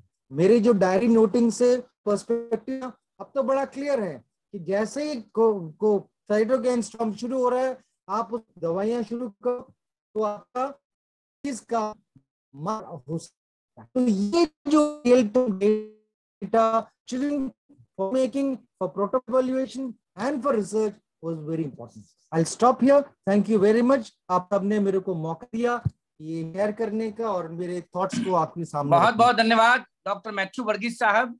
आपने विस्तृत तौर पर और स्लाइड के माध्यम से भारत के लोगों को कोविड के संदर्भ में बताया और खास करके युवा चेतना द्वारा आयोजित challenges and opportunities corona subject पर विस्तृत विचार व्यक्त किए। मैं आने वाले तमाम वक्ताओं से अनुरोध करूंगा कि वक्ताओं की लंबी फहरिस्त है और आदरणीय अध्यक्ष महोदय को और आदरणीय उद्घाटनकर्ता जी को भी कई कार्यक्रमों में भाग लेना है, हमें भी कई कार्यक्रमों में आज भाग लेना है। मैं आग्रह करूंगा डॉक्टर अनिल गुप्ता जी से कि 4 मिनट की परिधि में अपनी बात को रखें। कृपया समय का सब लोग ख्याल करें। डॉक्टर अनिल गुप्ता, रायपुर। नमस्कार रोहित जी। नमस्कार। स्वामी जी को प्रणाम और सभी डिग्निटरीज जो इस वेबिनार में प्रेजेंट हैं उन सबको भी मेरा बहुत बहुत प्रणाम। मैं doctor Anil Gupta, I am an eye surgeon and integrated holistic health care consultant on a mission to help people to create health and happiness in the society. Rohit ji, आपने जो आज का टॉपिक रखा बहुत ही समझ का टॉपिक है कि कोरोना के समय चैलेंज क्या है, अपॉर्चुनिटीज क्या है। मैं इसको एक लाइन में कहना चाहूंगा, हेल्थ ही सबसे बड़ा चैलेंज है और हेल्थ ही सबसे बड़ी अपॉर्चुनिटीज है। ये मेरा मानना है। कोरोना ने हमें यह दिखा दिया कि हेल्थ पहली प्रायोरिटी होनी चाहिए। जो प्रायोरिटी हमने सबसे लास्ट में रखी हुई थी वो सबसे पहले करने की जरूरत है। दूसरी बात आती है, अगर हम हेल्थ की बात करते हैं तो according to WHO, health is a state of complete physical, mental, social and spiritual wellbeing, not merely an absence of disease और इन्फर्मिटी। लेकिन हम अभी तक हेल्थ को केवल एक फिजिकल डायमेंशन पर ही ले रहे थे और कोरोना के पेंडेमिक में यह क्लियर कट दिखाई दिया कि लोगों का mental dimension, social dimension, spiritual dimension सभी चीजें डिस्टर्ब हो चुकी थी। अब कोरोना के बाद हमें यह समझना होगा कि हेल्थ को केवल हम डिजीज के नाम से ना लेकर इन 7 डायमेंशंस पे वर्क करें। और 7 डायमेंशनल वेलनेस की जब बात करेंगे तो कोरोना की वजह से जो 7 डायमेंशंस बिगड़ चुकी हैं उन्हें वापस सुधारने में भी मदद मिलेगी। प्लस आने वाले समय में अगर इस प्रकार के कुछ पेंडेमिक आते हैं तो हम उसके लिए पहले से प्रिपेयर रहेंगे। यहां पर बात आती है प्रिवेंटिव और क्यूरेटिव एस्पेक्ट्स की। प्रिवेंशन के लिए बहुत सारी अदर पैथीज को हमें एलोपैथी के साथ जोड़ने की जरूरत होगी, क्योंकि ये 7 डायमेंशनल वेलनेस जो मॉडल है या होलिस्टिक मॉडल अगर हम बात करें, we all are human being. Human being means, human means brain and body and being means mind and soul. So हमारे दो अस्तित्व हैं, एक है फिजिकल और एक मेटाफिजिकल. दोनों को मिला देते हैं तो we are MBBS, mind brain body soul. लेकिन अभी तक हम जो कोरोना के दौरान ट्रीटमेंट की बात कर रहे हैं वो केवल ब्रेन और बॉडी के बारे में ही बातें हो रही हैं, और मेंटल एस्पेक्ट और सोशल एस्पेक्ट और स्पिरिचुअल एस्पेक्ट पे कहीं बातें नहीं हो रही हैं. हमें इस बात को समझना होगा. आने वाले समय में भी इस प्रकार के पेंडेमिक आ सकते हैं, तो हमें अपने हेल्थ केयर सिस्टम में कुछ बदलाव लाने की जरूरत है, जिसे मैं कहता हूं integrated holistic health care model. Integration of various pathies with sympathy and empathy. और ये जो पैथीज हो ये होलिस्टिक होनी चाहिए, जो कि माइंड ब्रेन बॉडी सोल पर वर्क करें. और हमारा इंडिया इस चीज में पूरे वर्ल्ड को एक रास्ता दिखा सकता है, क्योंकि हमारे इंडिया के अंदर योग, ध्यान, मेडिटेशन, आयुर्वेद और नेचुरोपैथी जैसी ऐसी साइंसेज हैं जिनका प्रिवेंटिव और 7 डायमेंशनल वेलनेस में बहुत बड़ा रोल है. जैसा कि अमिताभ सर ने भी कहा कि आने वाले समय में हमें नए नए स्टार्टअप और इनोवेशंस लाने की जरूरत है. मैं ऑलरेडी पिछले 2017 से इन चीजों पर वर्क कर रहा हूं कि कैसे एलोपैथिक साइंस को अदर साइंसेस के साथ जोड़कर एक integrated holistic health care model तैयार किया जाए. मेरा ऐसा मानना है कि 21st सेंचुरी में स्ट्रेस, एंजाइटी, डिप्रेशन और डिजीज बहुत ज्यादा बढ़ गए हैं. और डिजीज की भी बात करें तो उसमें 70 to 80% disease either lifestyle related है या आइदर साइकोसोमेटिक रिलेटेड है. और इन दोनों डिजीज को कवर करने के लिए जो एक बड़ी चंक है, यहां पर हमें integrated holistic health care system की जरूरत है. और कोरोना के दौरान इस 1.5 साल के पेंडेमिक में हमने इस integrated holistic health care model को कोरोना के पेशेंट्स पे भी ट्राई किया. यानी जब वो वार्ड में एडमिट थे तो उन्हें मेंटल काउंसलिंग के द्वारा, मेडिटेशंस के द्वारा और हीलिंग के द्वारा उनकी हेल्प की, उनके मेंटल लेवल को बूस्टअप करने के लिए. और मेंटली बूस्टअप होने के साथ साथ हीलिंग के साथ साथ प्रिवेंटिव एस्पेक्ट्स पे भी हमने काम किया. ये जो integrated holistic health care model है, ये कोरोना के बाद हमारे देश के लिए, हमारे डॉक्टर्स के लिए भी एक अपॉर्चुनिटी भी लेकर आ सकता है, क्योंकि वेस्टर्न वर्ल्ड इन चीजों को बहुत अच्छे से फॉलो कर रहा है. आज वेस्टर्न वर्ल्ड में फॉरेनर्स इंडिया में वेलनेस टूरिज्म के लिए आते हैं, और वेलनेस टूरिज्म के साथ साथ वो यहां पर आकर सीख कर जाते हैं कि कैसे हम इस अपॉर्चुनिटी को, इस साइंस को सीख कर जाने के बाद मेडिकल साइंस के साथ इंटीग्रेट कर सकते हैं. लेकिन हम इंडियंस इन चीजों पर थोड़ा कम बिलीव करते हैं. इनफैक्ट जब हम डिजीज हो जाते हैं तब हम वेस्टर्न वर्ल्ड में जाकर डिजीज का ट्रीटमेंट करवाते हैं. तो मेरा कहना यही है कि हमें अपनी इन साइंसेस को आगे लाने की जरूरत है, और एलोपैथ और अदर साइंसेस को लड़ने की जरूरत नहीं है. Allopath is the life saving science and Ayurveda, naturopath, योग, ध्यान is the science for conscious living. So thank you Rohit ji for giving me this opportunities to share my thoughts with this dignitary audience. Thank you very much. बहुत धन्यवाद doctor Anil Gupta ji, आपने संक्षेप में विस्तृत बात किया. मैं आग्रह करूंगा दिल्ली विश्वविद्यालय के कार्यवाहक कुलपति प्रख्यात विद्वान डॉक्टर PC जोशी साहब से कि वो अपने विचार रखें. आगे अन्य वक्ताओं को भी बोलना है, सभी वक्ता समय का ख्याल रखेंगे. आदरणीय डॉक्टर PC जोशी जी, कार्यवाहक कुलपति दिल्ली विश्वविद्यालय.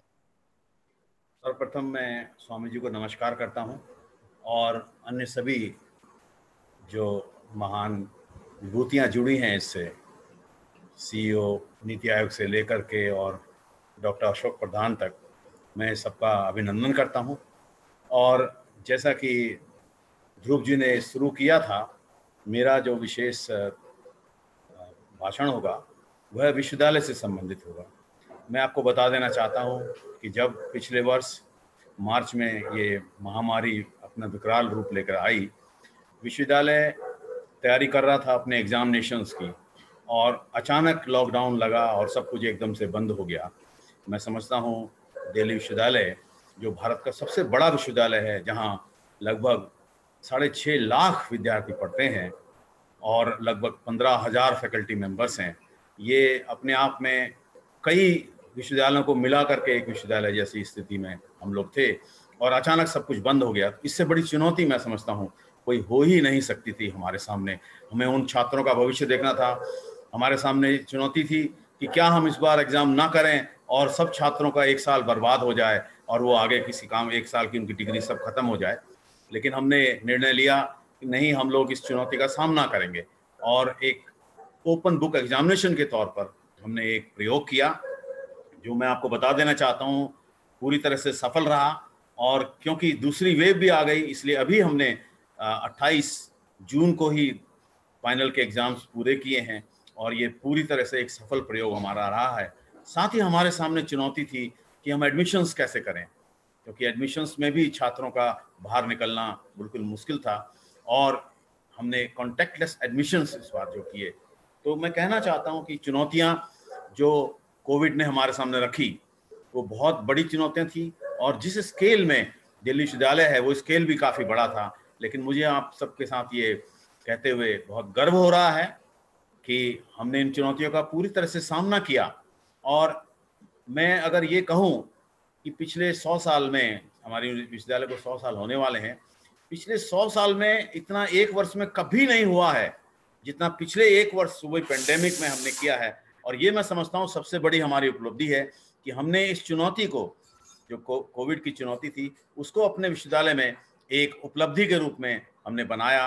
हमने 1DU प्रोग्राम शुरू किया जिसमें हमने सारे कॉलेजेस को और सारे डिपार्टमेंट को एक सूत्र में बांध करके डिजिटल एजुकेशन के माध्यम से अपना कोर्स को समय पर पूरा करवाया और समय पर विद्यार्थियों को एग्जाम के लिए हमने तैयार करवाया।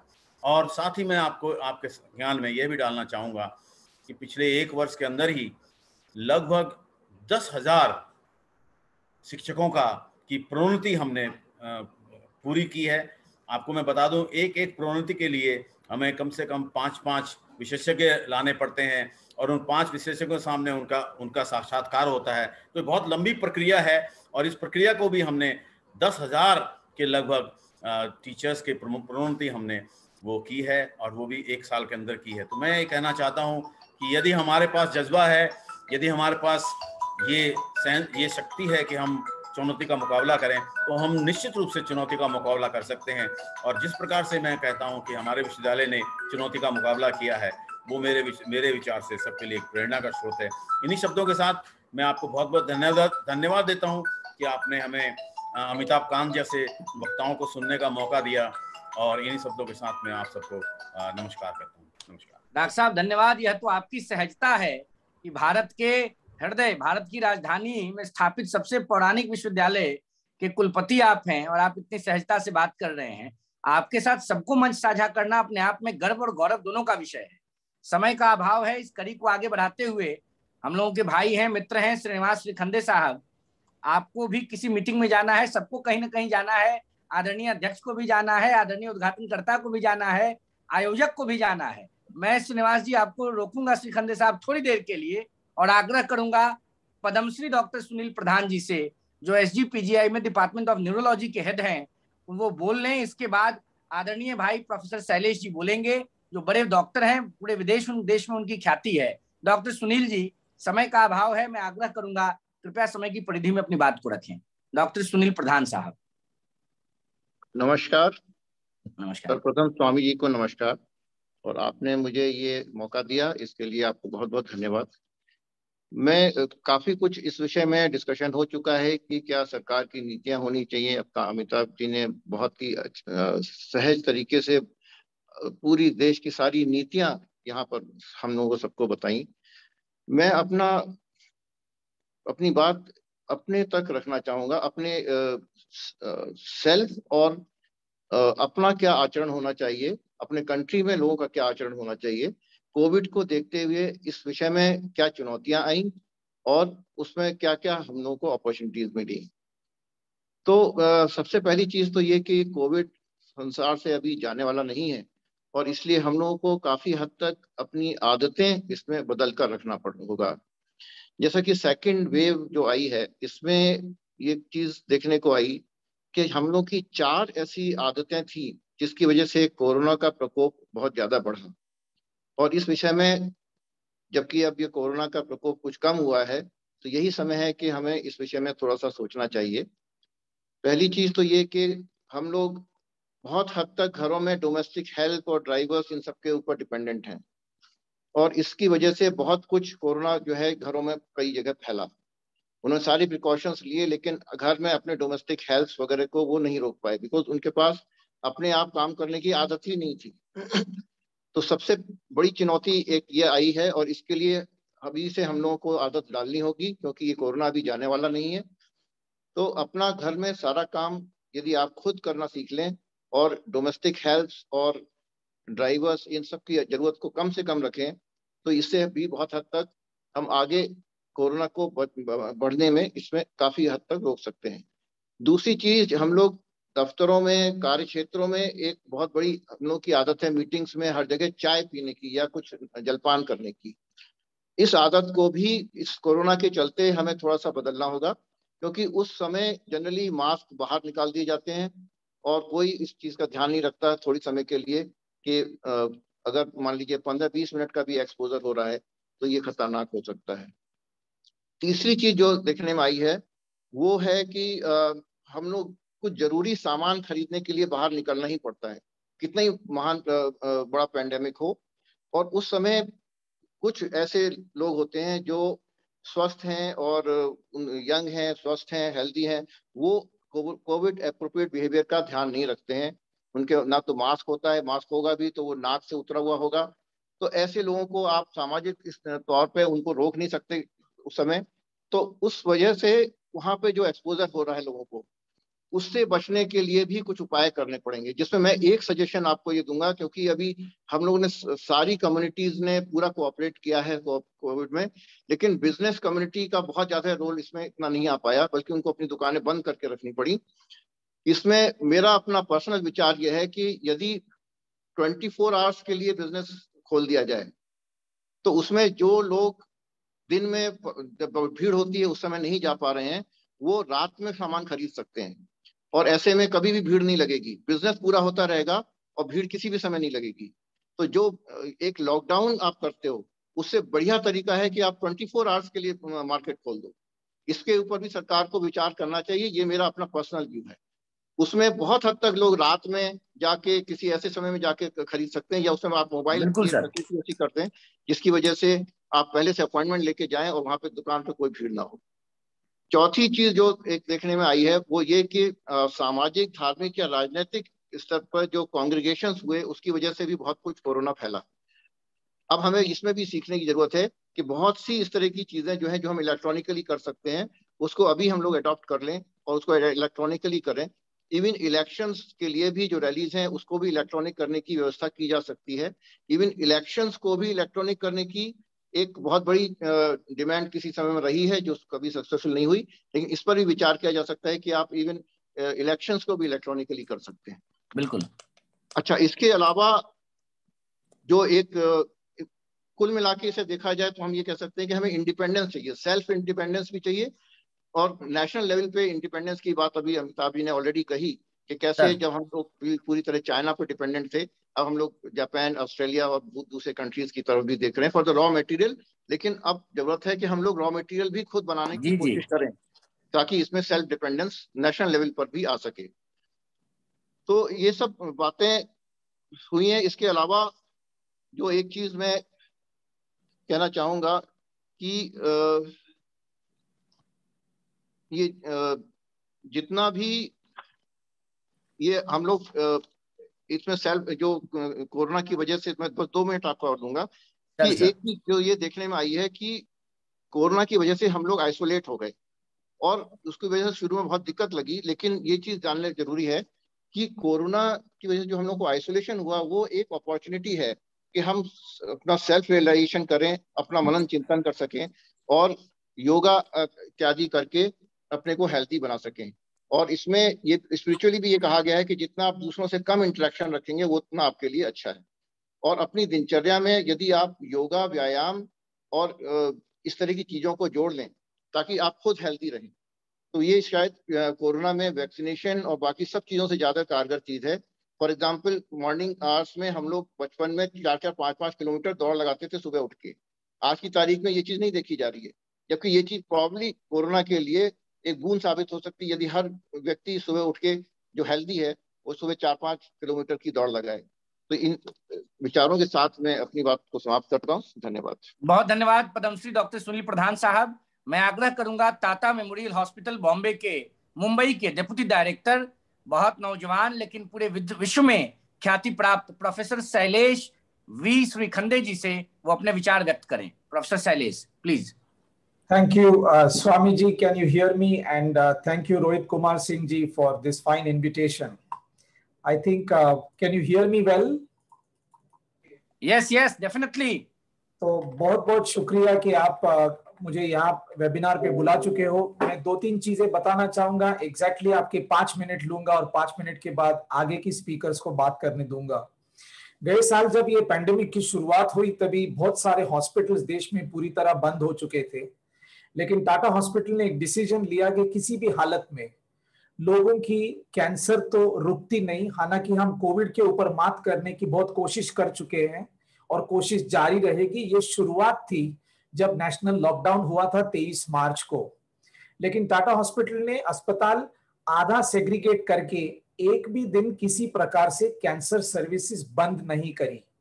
हमने डिसीजन ले ली म्युनिसिपल कॉर्पोरेशन और बाकी सब लोगों के साथ मिलके कि टाटा हॉस्पिटल एक एक्सक्लूसिव कैंसर हॉस्पिटल है और कैंसर तो अगले 10 साल अपने देश में एक बड़ा एपिडेमिक होने वाला है। ये हम पैंडेमिक होने के पहले से भी जानते हैं। तो हमने बराबर केयर करा के सेग्रीगेशन बना के कोविड और कैंसर के पेशेंट्स एक भाग में और सिर्फ कैंसर के पेशेंट्स बिना कोविड से दूसरे भाग में, हमारी एम्प्लॉइज को अच्छी तरह संभालते हुए, डॉक्टर्स को संभालते हुए, जो 3 चीजों के बारे में पूरी देश और पूरी दुनिया बात कर रही है उसके बारे में ही हमने काम जारी रखा। सेफ डिस्टेंसिंग, मास्किंग और हैंड हाइजीन।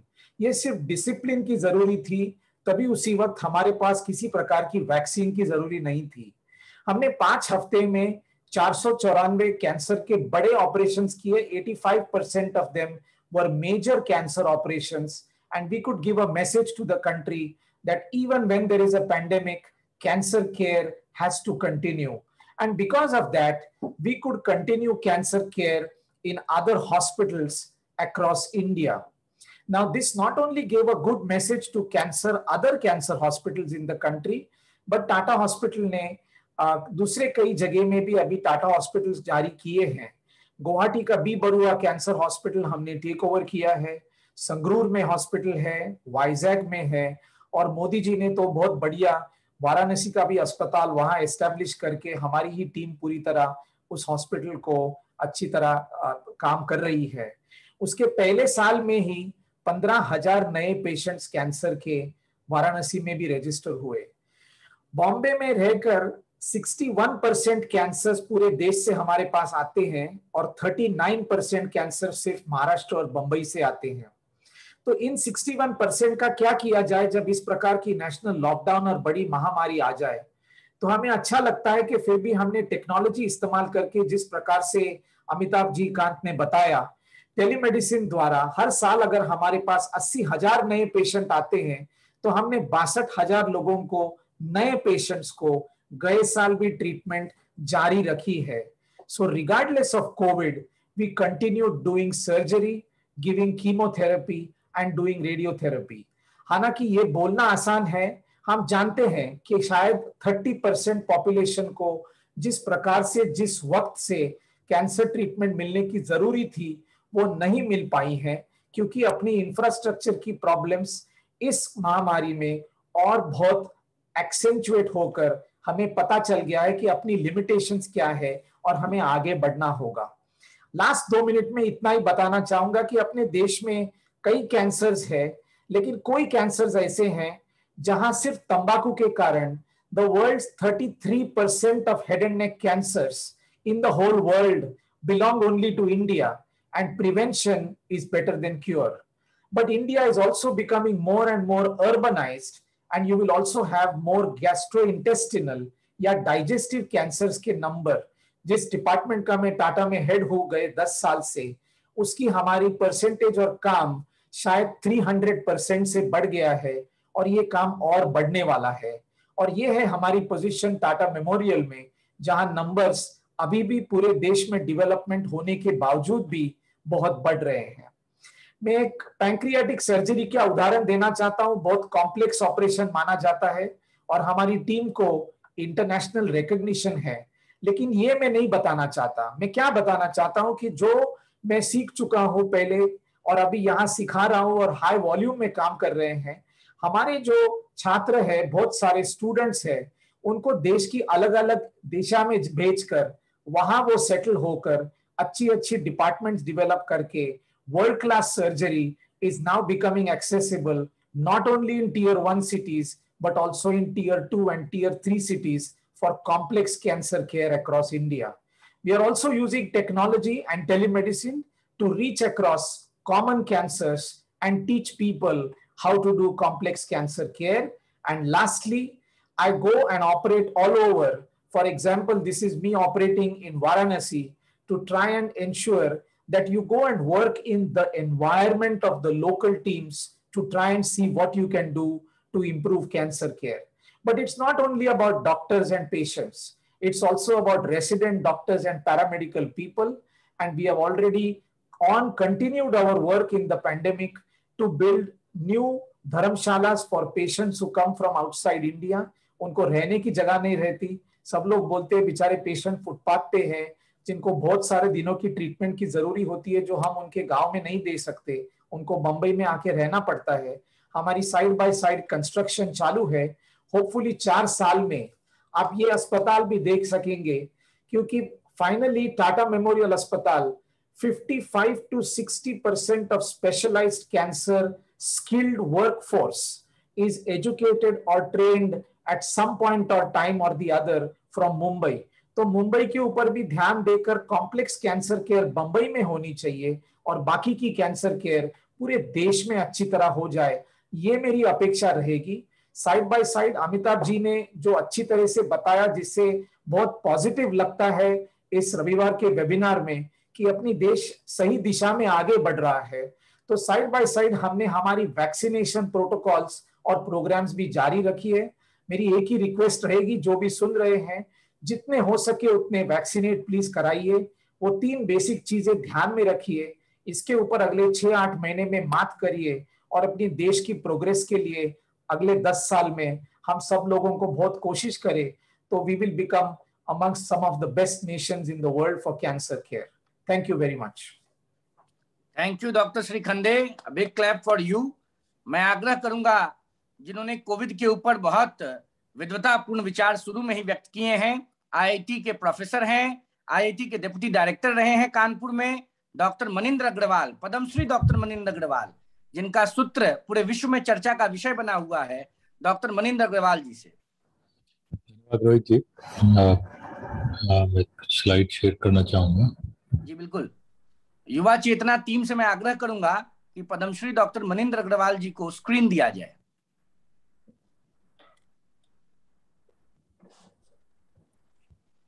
तो इसमें हमने अपने सूत्र का मॉडल जो है, क्योंकि समय का अभाव है तो मैं बहुत कम चीजें दिखा पाऊंगा.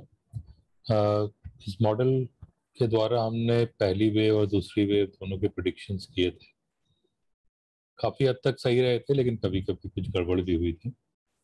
तो तीसरी वेव यदि आती है और आएगी तो कितनी बड़ी होगी, इसके लिए हमने काफ़ी डिटेल में कैलकुलेशंस करके कुछ पॉसिबल सिनेरियोज बनाए हैं. प्रेडिक्शन करना इसमें संभव नहीं है, क्योंकि कई सारी चीज़ें ऐसी हैं जो कि हम बता ही नहीं सकते कि होगा कि नहीं होगा, कि क्या कोई नया म्यूटेंट आएगा कि नहीं आएगा जो ज़्यादा तेज़ी से फैलने वाला होगा. यदि आएगा तो कब आएगा, लोग जो हैं सावधानी बरतना बंद करेंगे या नहीं करेंगे, और यदि करेंगे तो कब से करेंगे. तो ये संभावनाएं जो हैं, ये हम केवल अंत पे अंदाज ही लगा सकते हैं, प्रेडिक्ट तो नहीं कर सकते. तो इसलिए हमने 3 सिनेरियोज बनाए हैं. उसके तीनों के एजम्पशंस मैं बता रहा हूँ.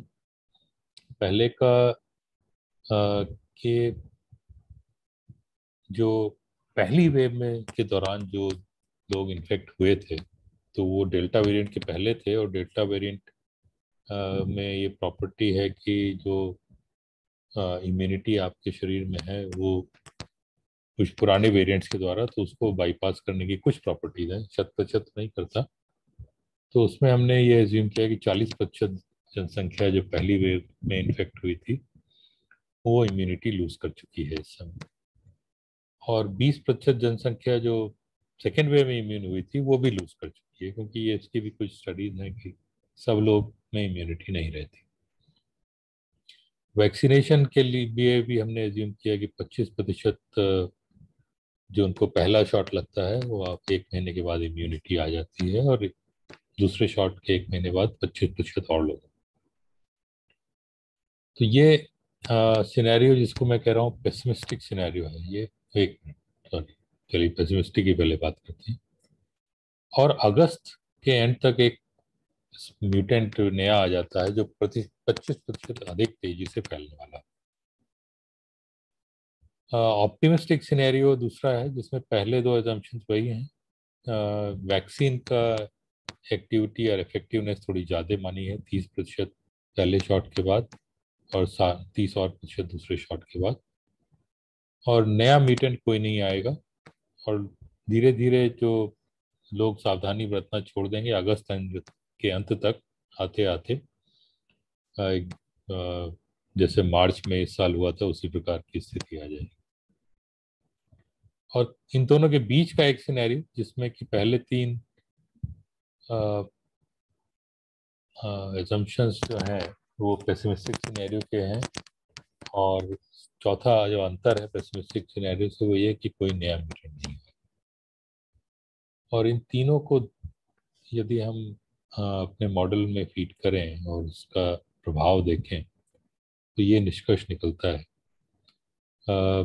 ये अगर आप कर्व देखें तो जो ऑरेंज कलर है वो हमारा मॉडल का प्रेडिक्शन है मई तक, ब्लू कलर वाला है जो वास्तविक डेटा है जून के अंत तक, और जो ऑप्टिमिस्टिक सिनेरियो है वो हरे रंग के डॉट्स हैं, इंटरमीडिएट सिनेरियो ये मस्टर्ड कलर के डॉट्स हैं, और पेसिमिस्टिक सिनेरियो के ये पर्पल कलर के हैं।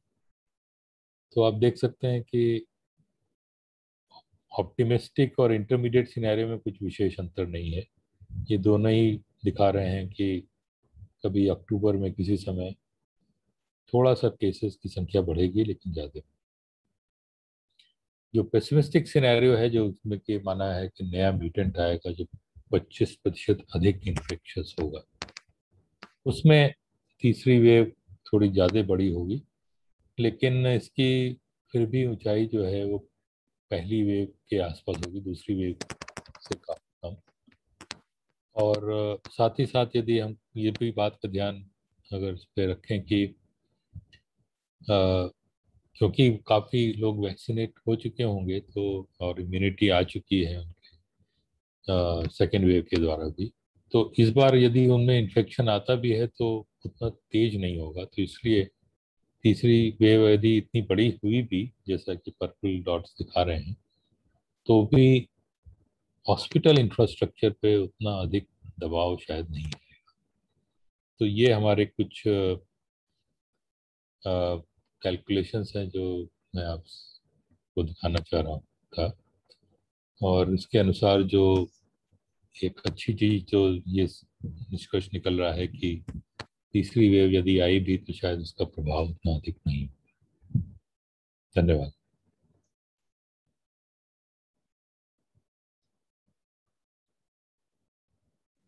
बहुत धन्यवाद डॉक्टर साहब, आपने बहुत कम समय में पूरी बात बताई, और कोविड पर आपने जो काम किया है वो बिल्कुल काबिले तारीफ है, सराहनीय है। मैं आग्रह करूंगा भारत के सबसे बड़े चिकित्सक एम्स में 1980 में जिन्होंने एम्स को छोड़ा और आज पिछले 40-41 सालों से गंगाराम को लगातार बढ़ाते जा रहे हैं, आज के वेबिनार के मुख्य वक्ता हमारे अभिभावक डॉक्टर देवेंद्र सिंह राणा जी को आमंत्रित करने के पूर्व मैं अपने तमाम जो श्रोता मंडल के लोग हैं उनको बता दूं कि सभी वक्ताओं का उद्बोधन लगभग समाप्त हो चुका है।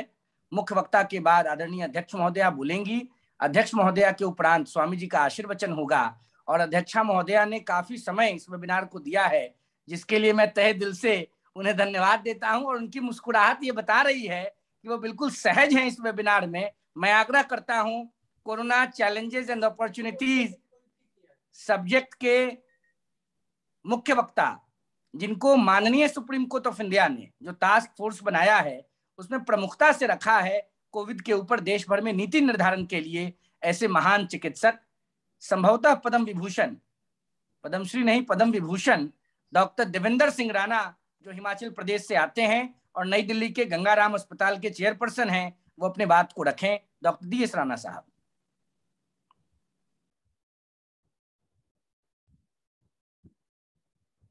डॉक्टर साहब, you are not Audible.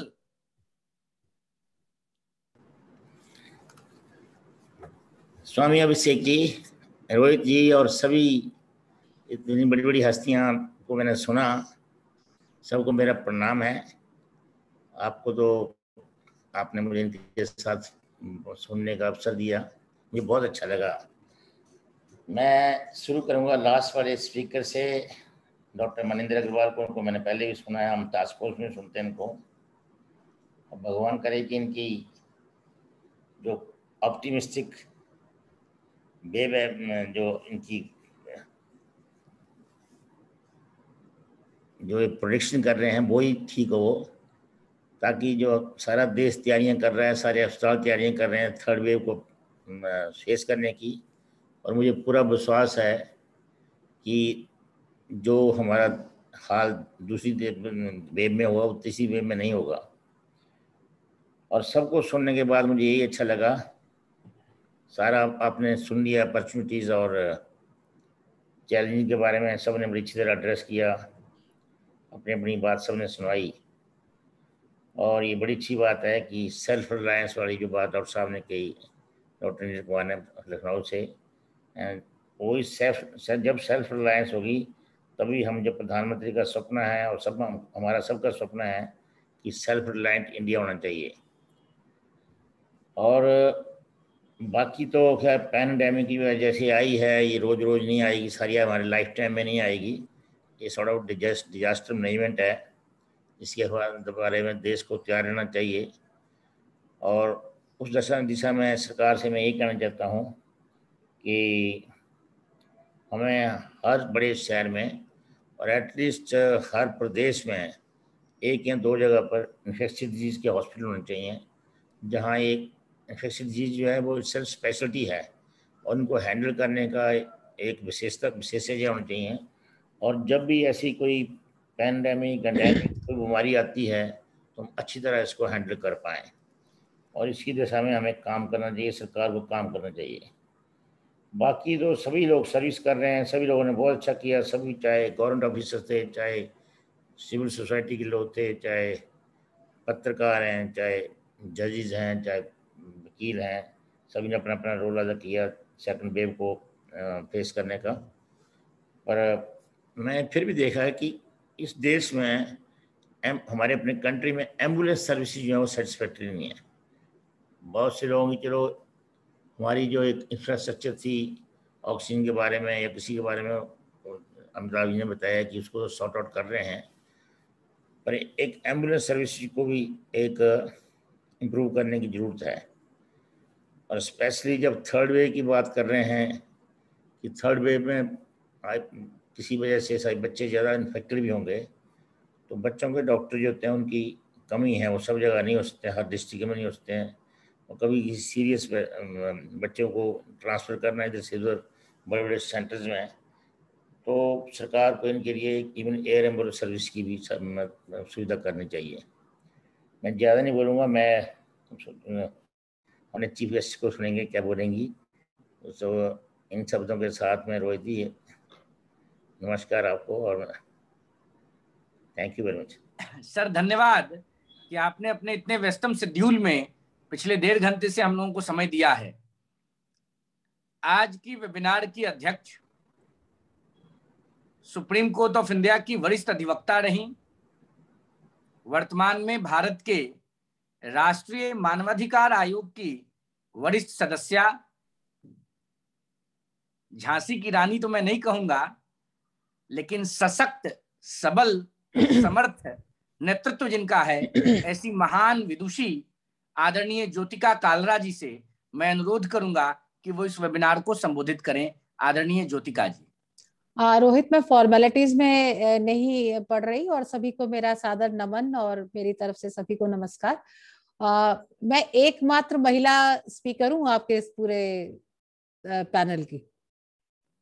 Women empowerment का यही तो मतलब है कि आप अध्यक्ष हैं। नहीं, मैं ये अध्यक्षता में सारे तो आगे से थोड़ा महिला वो ज्यादा सहभागिता होनी चाहिए। नहीं, वो रहेंगी, लेकिन आपकी अध्यक्षता में सारे पुरुष शरणागत हैं। ठीक, नहीं, अच्छा मैं विषय पे आती हूँ। बहुत अच्छा डॉक्टर विजय वर्गीस ने तो मैथ्यू वर्गीस ने जो सारा बताया वो विषय, वो मैंने भी सुना था, वो आपका जो वायरल हुआ था वीडियो।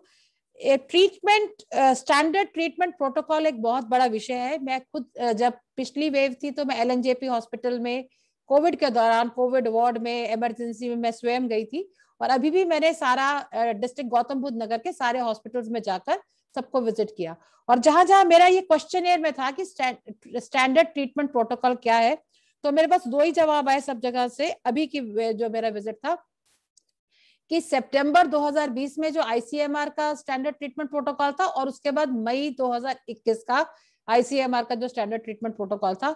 और मेरा ये मानना था कि भाई कोई भी प्रोटोकॉल होता है, आप लोग डॉक्टर्स है, ट्रीटमेंट के लिए उसमें हमेशा उसको रिविजिट किया जाता है, रिव्यू किया जाता है।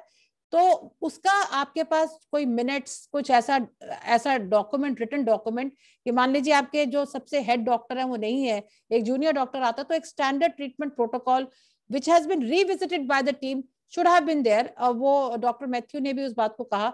तो मुझे लगता है बहुत जरूरी है कि आज हम एक कोविड के साथ तो स्टैंडर्ड ट्रीटमेंट प्रोटोकॉल बनाए, बाकी अन्य जो गंभीर बीमारी है उनका भी एक स्टैंडर्ड ट्रीटमेंट प्रोटोकॉल बनाया जाए, और समय समय पर उसको रिव्यू या उसको रिविजिट भी किया जाए, और उसमें स्कोप छोड़ा जाए कि कितना हम डिस्क्रिशन को अप्लाई करेंगे। और हेल्थ के ऊपर जो डॉक्टर राणा ने एम्बुलेंस की बात की, ये भी मेरी विजिट्स में रहा था। जैसे डिस्ट्रिक्ट गौतम बुद्ध नगर में, पूरे डिस्ट्रिक्ट में 2 केवल एम्बुलेंसेज उपलब्ध हैं। अगर हम व्यक्ति को बचाना चाहते हैं तो ट्रीटमेंट से ज्यादा महत्वपूर्ण है कि फुली इक्विप्ड अगर एम्बुलेंस उसको घर से तुरंत मिल जाती है और वो हॉस्पिटल मिल जाता है, ऑक्सीजन अगर उसको घर से निकलते ही मिल जाएगी, तो उस चीज पर हमें ध्यान देना चाहिए। और एक स्टैंडर्डाइज वो रखना चाहिए कि एक डिस्ट्रिक्ट में इतनी जनसंख्या के ऊपर इतने एम्बुलेंस होना, अस्पताल से आसान है एम्बुलेंस प्रोवाइड करना, और हम थोड़ा अगर प्रायोरिटाइज करें तो इसको हम अच्छे से कर सकते हैं। पर डॉक्टर सुनील प्रधान से मैं डिफर करती हूँ कि आप कहते हैं कि मेड नहीं रखें, ड्राइवर ना रखें। भैया अर्थव्यवस्था कैसे चलेगी? कोई आपके द्वारा, मतलब हम डॉक्टर और अस्पताल चला के पूरा देश थोड़ी चलेगा जब तक हम रोजगार पैदा नहीं करेंगे। और कोविड तब फैलता है जब सामने वाले व्यक्ति को कोविड होता है। अगर कोविड नहीं है, जैसे कोविड की जो सिचुएशन है, जो कोविड की सेकेंड वेव की सिचुएशन थी, वो नॉर्मल सिचुएशन तो हो ही नहीं सकती, वो नॉर्मल वे ऑफ बिहेवियर हो ही नहीं सकता कि मेरे लड़के की शादी होगी तो मैं किसी को नहीं बुलाऊंगी, वो नॉर्मल वे ऑफ बिहेवियर नहीं हो सकता। तो कोविड के दौरान और आज तक मैंने अभी तक कोई लिटरेचर मेरे संज्ञान में नहीं आया तो ये कह सके कि जो सेकेंड वेव आई उसका सिर्फ और सिर्फ कारण ये था कि हमने प्रिकॉशंस लेनी छोड़ दी। सेकेंड वेव क्यों आती है, इतना ऊंचा ग्राफ क्यों जाता है, उसको आप सीधा कोरिलेट नहीं कर सकते, direct correlation not taking precautions नहीं हो सकता। मैंने अनेक लोगों से जिनसे मेरा वास्ता पड़ा, एक्सट्रीम प्रिकॉशंस लेते थे, एक्सट्रीम प्रिकॉशंस, मतलब उनको कोविड हुआ। मैं ये नहीं कहती कि प्रिकॉशन नहीं लेनी, मास्क ही सबसे बड़ा प्रिकॉशन है, पर उसके बावजूद कोविड होता है। तो हम ये जीवन शैली को हम कहेंगे हम प्रोपोगेट करेंगे, प्रोफेस करेंगे, पॉपुलराइज करेंगे। I don't think that can be a normal lifestyle of our life, and for the progress of this country, for the society, for the humanity, or for all human beings, we need to have a normal life.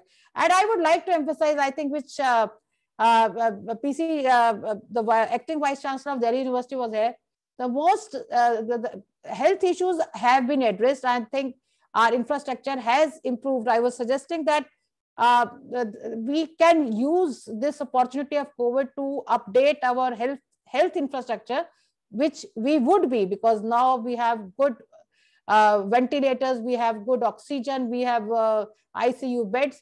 So this would be quite useful for the entire country to deal with the all other kinds of ailments. And we must continue to maintain this improvement which we had developed because of some compelling reasons. तो वो एक मुद्दा रहेगा। पर जिस विषय पर मैं आना चाहती हूँ कि शिक्षा को लेकर जो एक बड़ा नुकसान इस कोविड की वजह से शिक्षा का हुआ है, मतलब 1 साल, 1.5 साल, 1.25 साल बच्चे शिक्षा से बिल्कुल महरूम रह गए हैं। और हम हाइब्रिड शिक्षा की बात करते हैं, हम अपॉर्चुनिटी के तौर पे उसको यूज कर सकते हैं, पर जो क्लासरूम की एजुकेशन होती है जिसमें बच्चे बातें करते हैं, जिसमें टीचर से इंटरेक्ट करते हैं, जिसमें वो कहते हैं कि देखो मैडम की जो पर्पल साड़ी है वो कितनी सुंदर है, वो कलर पर्पल भी सीख लेता है, वो सुंदर भी सीख लेता है, वो मैडम को कैसे एड्रेस करना है वो भी सीखता है। तो बातचीत, वो इंसान का इंसान के साथ जो मिलके बच्चों का स्टूडेंट के साथ कक्षा में, वो बहुत ज्यादा लॉस हुआ है। और मैं भगवान से प्रार्थना करती हूँ, मन से ही चाहती हूँ कि जितनी जल्दी हो सके जो स्कूल्स और कॉलेजेस खुले, बिकॉज हम जो अभी तक सुनते आए कि, और मेरे अपने लड़के को कोविड हुआ, कुछ भी नहीं हुआ, उसने कोई दवाई नहीं खाई, मतलब वो 27 साल का था, सिर्फ 2 बार डोलो खाने के अलावा उसको कुछ खाना नहीं पड़ा। तो यंगर जनरेशन के ऊपर कोविड का असर कम होता है, ये एक बाय एंड लार्ज अंडरस्टूड एक फैक्ट है। तो उसके ध्यान में रखते हैं हम अपने शिक्षण संस्थानों को जल्द से जल्द वापस खोले और बच्चे स्कूल कॉलेजेस में जाना शुरू करें। और मैं अपनी बात यही कह के समाप्त करूंगी कि हमें जो एक सेकेंड वेव में मैं मेंबर थी, मेरे पास बहुत फोन आते थे, जो सबसे बड़ी दिक्कत आई कि ये पता नहीं था कि कोविड का ट्रीटमेंट कहाँ हॉस्पिटल में, उस हॉस्पिटल में बेड है कि नहीं है, आईसीयू बेड है कि नहीं है, कहाँ लेके जाएं, वहां लेके जाएं। उस समय में उसमें समय बहुत बर्बाद हुआ। तो एक हम जो कहते हैं ना कि एक ऐसा अवेलेबिलिटी, जैसे हम पुलिस की अवेलेबिलिटी, पुलिस का नंबर होता है, ऐसा हेल्थ का एक नंबर, और हर डिस्ट्रिक्ट की वेबसाइट है, because of right to information act हर डिस्ट्रिक्ट की वेबसाइट है। तो हर डिस्ट्रिक्ट की वेबसाइट पे सभी अस्पतालों के नंबर, अस्पतालों के इलाज के नंबर, और अस्पताल में मुफ्त अस्पताल है या पेड है, मतलब प्राइवेट है या पब्लिक है, अगर पब्लिक भी है कई जगह सेमी पेड उसका रहता है, तो वो व्यवस्था, अस्पताल का फोन नंबर, एम्बुलेंस का नंबर, और हेड से वैन का भी, मतलब जिसमें शव को लेके जाया जाता है उसके नंबर, क्रेमेटोरियम्स के नंबर, मतलब ये भी वेबसाइट के ऊपर जैसे पुलिस का इंफॉर्मेशन दी जाती है तो हेल्थ से रिलेटेड इंफॉर्मेशन दी जाए, ये मैं चाहूंगी। और अपनी बात इसी बात से समाप्त करूंगी कि जितनी जल्दी हो सके शिक्षा का जो हमारा छूट गया है उसको हम जल्द से जल्द शुरू करें। धन्यवाद स्वामी अभिषेक, आपकी आशीर्वाद को सुनने के लिए, मतलब सुनने के लिए मैं बात को अपनी खत्म करती हूँ।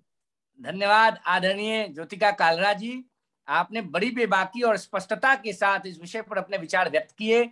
इसी के साथ आज के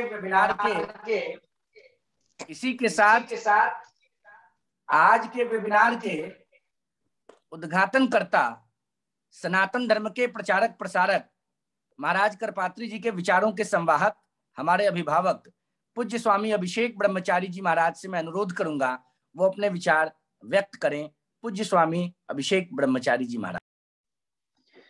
धन्यवाद रोहित जी, आपने विवेकानंद जी के निर्वाण महामहोत्सव पर एक बड़ा आयोजन किया जो चुनौती और संभावना के रूप में देखा जा रहा है।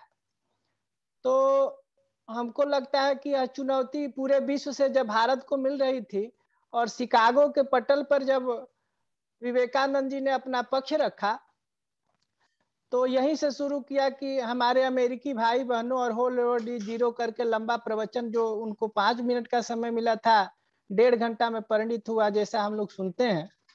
और उनके जयंती पर एक बड़ा आयोजन किया जिसमें अभी मैडम कालरा बोल रही थी। तो हमको लगता है कि झांसी की रानी जब बोलती है तो अंग्रेजों के छक्के छुड़ाने में उनका देर नहीं लगता है।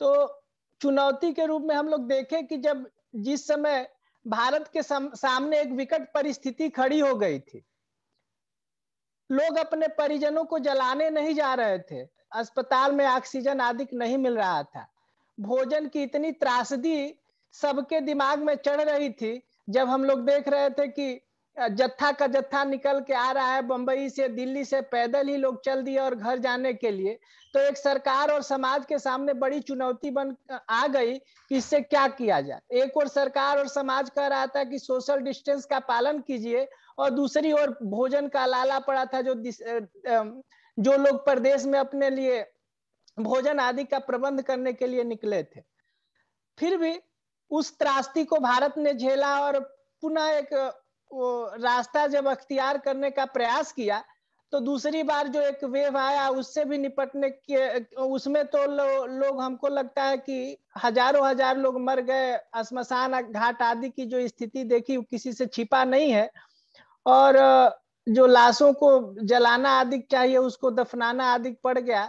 इस परिस्थिति में रोहित जी को हमने देखा कि एक लकड़ी बैंक से लेके और गरीबों के भोजन जनता की रसोई के रूप में एक स्टेब्लिश कार्य किया जो धरातल पर उतर के करना चाहिए। हम लोग रामचरितमानस की चौपाई एक पढ़ते हैं, मैडम कालरा हो सकता है इसको जानती हूँ, सूर समर करनी करे कि कहीं न जनाव हूँ आप, विद्यमान रन पाय रिपुकार कथे प्रताप। एक बढ़िया बढ़िया स्लोगन तो दिया जा सकता है, परंतु जब धरती पर उतर के उन मरीजों से मिलना और उन लोगों के समस्याओं का समाधान करना होता है तो उस समय बड़े बड़े के हृदय कांप उठते हैं। परंतु उस परिस्थिति में भी एक बढ़िया काम युवा चेतना ने किया, हम उसको करीब से देखते रहे और हमने देखा कि इस कार्यक्रम में बड़ा अच्छा एक समन्वय लोगों के माध्यम से जुड़ा हुआ है। अभी हम सबसे पहले शुरू करते हैं इस कार्यक्रम के पहले वक्ता मनोज गोयल जी से। मनोज गोयल जी हम लोगों से लगभग जुड़े रहे और युवा चेतना के माध्यम से इन्होंने एक बड़ा रायपुर से लेके और बलिया तक और बलिया से लेके दिल्ली तक अच्छा प्लेटफॉर्म तैयार किया, जिससे युवा चेतना का बड़ा मदद हुआ। बड़ी काम करने में मनोज जी सुलझे हुए व्यक्ति हैं और सहयोग किया इन्होंने। उसके बाद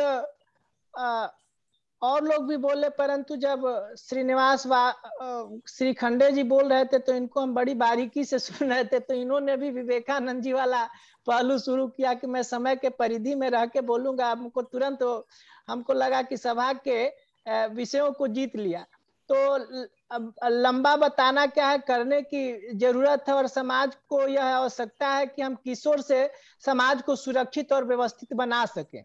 तो इस ओर जो लोगों का प्रयास है सराहनीय है। और श्री खंडे जी हम आपको धन्यवाद देते हैं कि निश्चित रूप से भारत, अभी आप यंग हैं, देखने में लगता है अब आपकी उम्र हम नहीं जानते हैं कि क्या है, परंतु निश्चित रूप से एक बदलाव का साधन आप प्रकट करेंगे।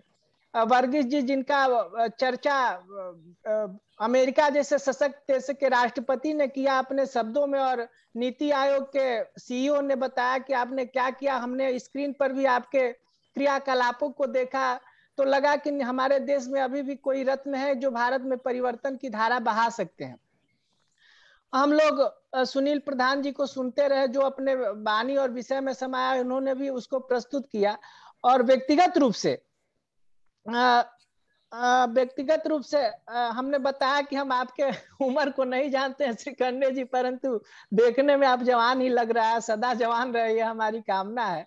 देवेंद्र सिंह राणा के बारे में हम कहते हैं, हम लोग हिंदी की एक कविता पढ़ते थे, कविता में वीर कुंवर सिंह की चर्चा होती थी, तो कविता हम थोड़ी सी आपके लिए रखना चाहते हैं। था कि मस्ती की थी छिड़ी रागिनी, आजादी का नारा था, भारत के कोने कोने में होता एक तराना था। एक तरफ थी लक्ष्मीबाई और पेशवा नाना था, उधर बिहारी वीर बाकुड़े खड़ा हुआ मर्दाना था। 80 बरस के हड्डी में फिर जागा जोश पुराना था, सब कहते हैं कुंवर सिंह भी बड़ा वीर मर्दाना था। तो आप इतनी अवस्था में और भारत की सेवा के लिए प्रहरी के रूप में पूरे भारत को देख रहे हैं। भारत ही नहीं, ये हो सकता है कि हम आपके चापलूसी में 4 शब्द कहने का प्रयास करें, परंतु जिसको सुप्रीम कोर्ट ऑफ इंडिया, जिस पर हम लोग व्यक्तिगत बड़ा सम्मान और आदर की भावना से देखते हैं, उन्होंने आपको दायित्व दिया है कि इसका टास्क कैसे तैयार किया जाए। तो आपने और आपसे हमारा व्यक्तिगत जुड़ा है, हम आपसे एक बार मिले भी हैं और आपको एक और कार्यक्रम में हमने सुनने का सौभाग्य प्राप्त हुआ है। तो आप जैसे विभूति निश्चित रूप से इस कोरोना महामारी पर जो सुप्रीम कोर्ट द्वारा निर्देशित और आपको नियुक्त किया गया भारत के प्रहरी के रूप में, तो निश्चित रूप से एक परिवर्तन का केंद्र आप लोग बनाएंगे और पुनः भारत को एक सशक्त रूप में जो इस चुनौती है उसको संभावना के रूप में परिणित करने का प्रयास करेंगे। और शेष बात, हम लोग एक परमार्थिक व्यक्ति हैं, हम लोग का कपड़ा लाल है, हम लोग अंत में उस विश्वनाथ और अन्नपूर्णा के चरण में अपने वाक्य पुष्पांजलि को अर्पित ही करेंगे और उन्हीं से प्रार्थना करेंगे कि एक बार जब नारायण अस्त्र का संधान महाभारत में हो गया तो किसी के पास उस अस्त्र का समाधान नहीं था। सब लोग मिलकर भगवान कृष्ण के चरणारविंद का वंदन किए युधिष्ठिर के अध्यक्षता में, जैसे मैडम के अध्यक्षता में हम लोग सब बैठे हुए हैं, तो युधिष्ठिर के अध्यक्षता में सब लोग भगवान से प्रार्थना किए, तो उन्होंने कहा सब मिलके अस्त्रन तजो तब पाओ जी जान, एक एक जग जीत सके यह नारायण बाण। तो भगवान द्वारा जो प्रदत्त रोग है भगवान ही इसका समाधान करते हैं। 100 साल बाद आता है और 100 साल में कितने 100 साल याद करने का मौका छोड़ जाता है, यही ऐसा महामारी है। और भगवान द्वारा जो प्रदत्त कवच है वही हम लोग की रक्षा कर सकता है। पुनः रोहित जी आपको धन्यवाद देते हैं कि इस छोटी सी उम्र में और जो संभावनाओं का खेल आपने शुरू किया कि इस वेबिनार के माध्यम से हो सकता है कि एक प्लेटफॉर्म पर एक जगह एक किसी क्लब, किसी होटल, किसी सभागार में ये लोग उपलब्ध होते कि नहीं होते, परंतु उस जूम ऐप के माध्यम से जो आपने संभावना तलाशा और दसवा आप 1, 2, 3, 4 करते करते दहाई के दशक में पहुंच के एक भारत के उस ग्रामीण नागरिक को बढ़िया सुलभता से इन लोगों के वक्तव्य को सुनाने का जो प्रयास किया है, इसके लिए आपको पुनः धन्यवाद और बधाई देते हैं और भगवान विश्वनाथ अन्नपूर्णा से प्रार्थना करते हैं कि पुनः 11वां वेबिनार आप आयोजित करें और बड़े बड़े लोगों को जुटा के भारत में परिवर्तन की दिशा और दशा तय करने का प्रयास करें। शेष बात पुनः विशेष समय में हम लोग बैठ के चर्चा करेंगे और पुनः DS डाना साहब को हम भगवान विश्वनाथ से उत्तम स्वास्थ्य की प्रार्थना करते हुए आगे की कार्रवाई है तो रोहित जी से प्रार्थना करते हैं।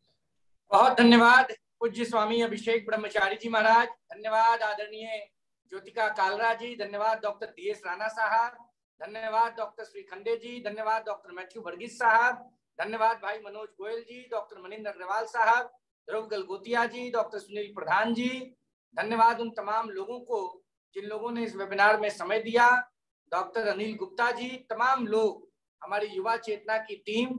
हम लोग फिर मिलेंगे। धन्यवाद अमिताभ कांत जी, वो अभी तो इस वेबिनार में नहीं है लेकिन हमारा संदेश उन तक पहुंच जाएगा। आप सब लोगों को धन्यवाद। हम फिर अगले वेबिनार में मिलेंगे। Thank you very much. और कोविड के खिलाफ हमारी ये लड़ाई चलती रहेगी। कोरोना हारेगा, भारत जीतेगा। बहुत बहुत धन्यवाद। Thank you very much. Thank you, thank you, thank you everyone. धन्यवाद।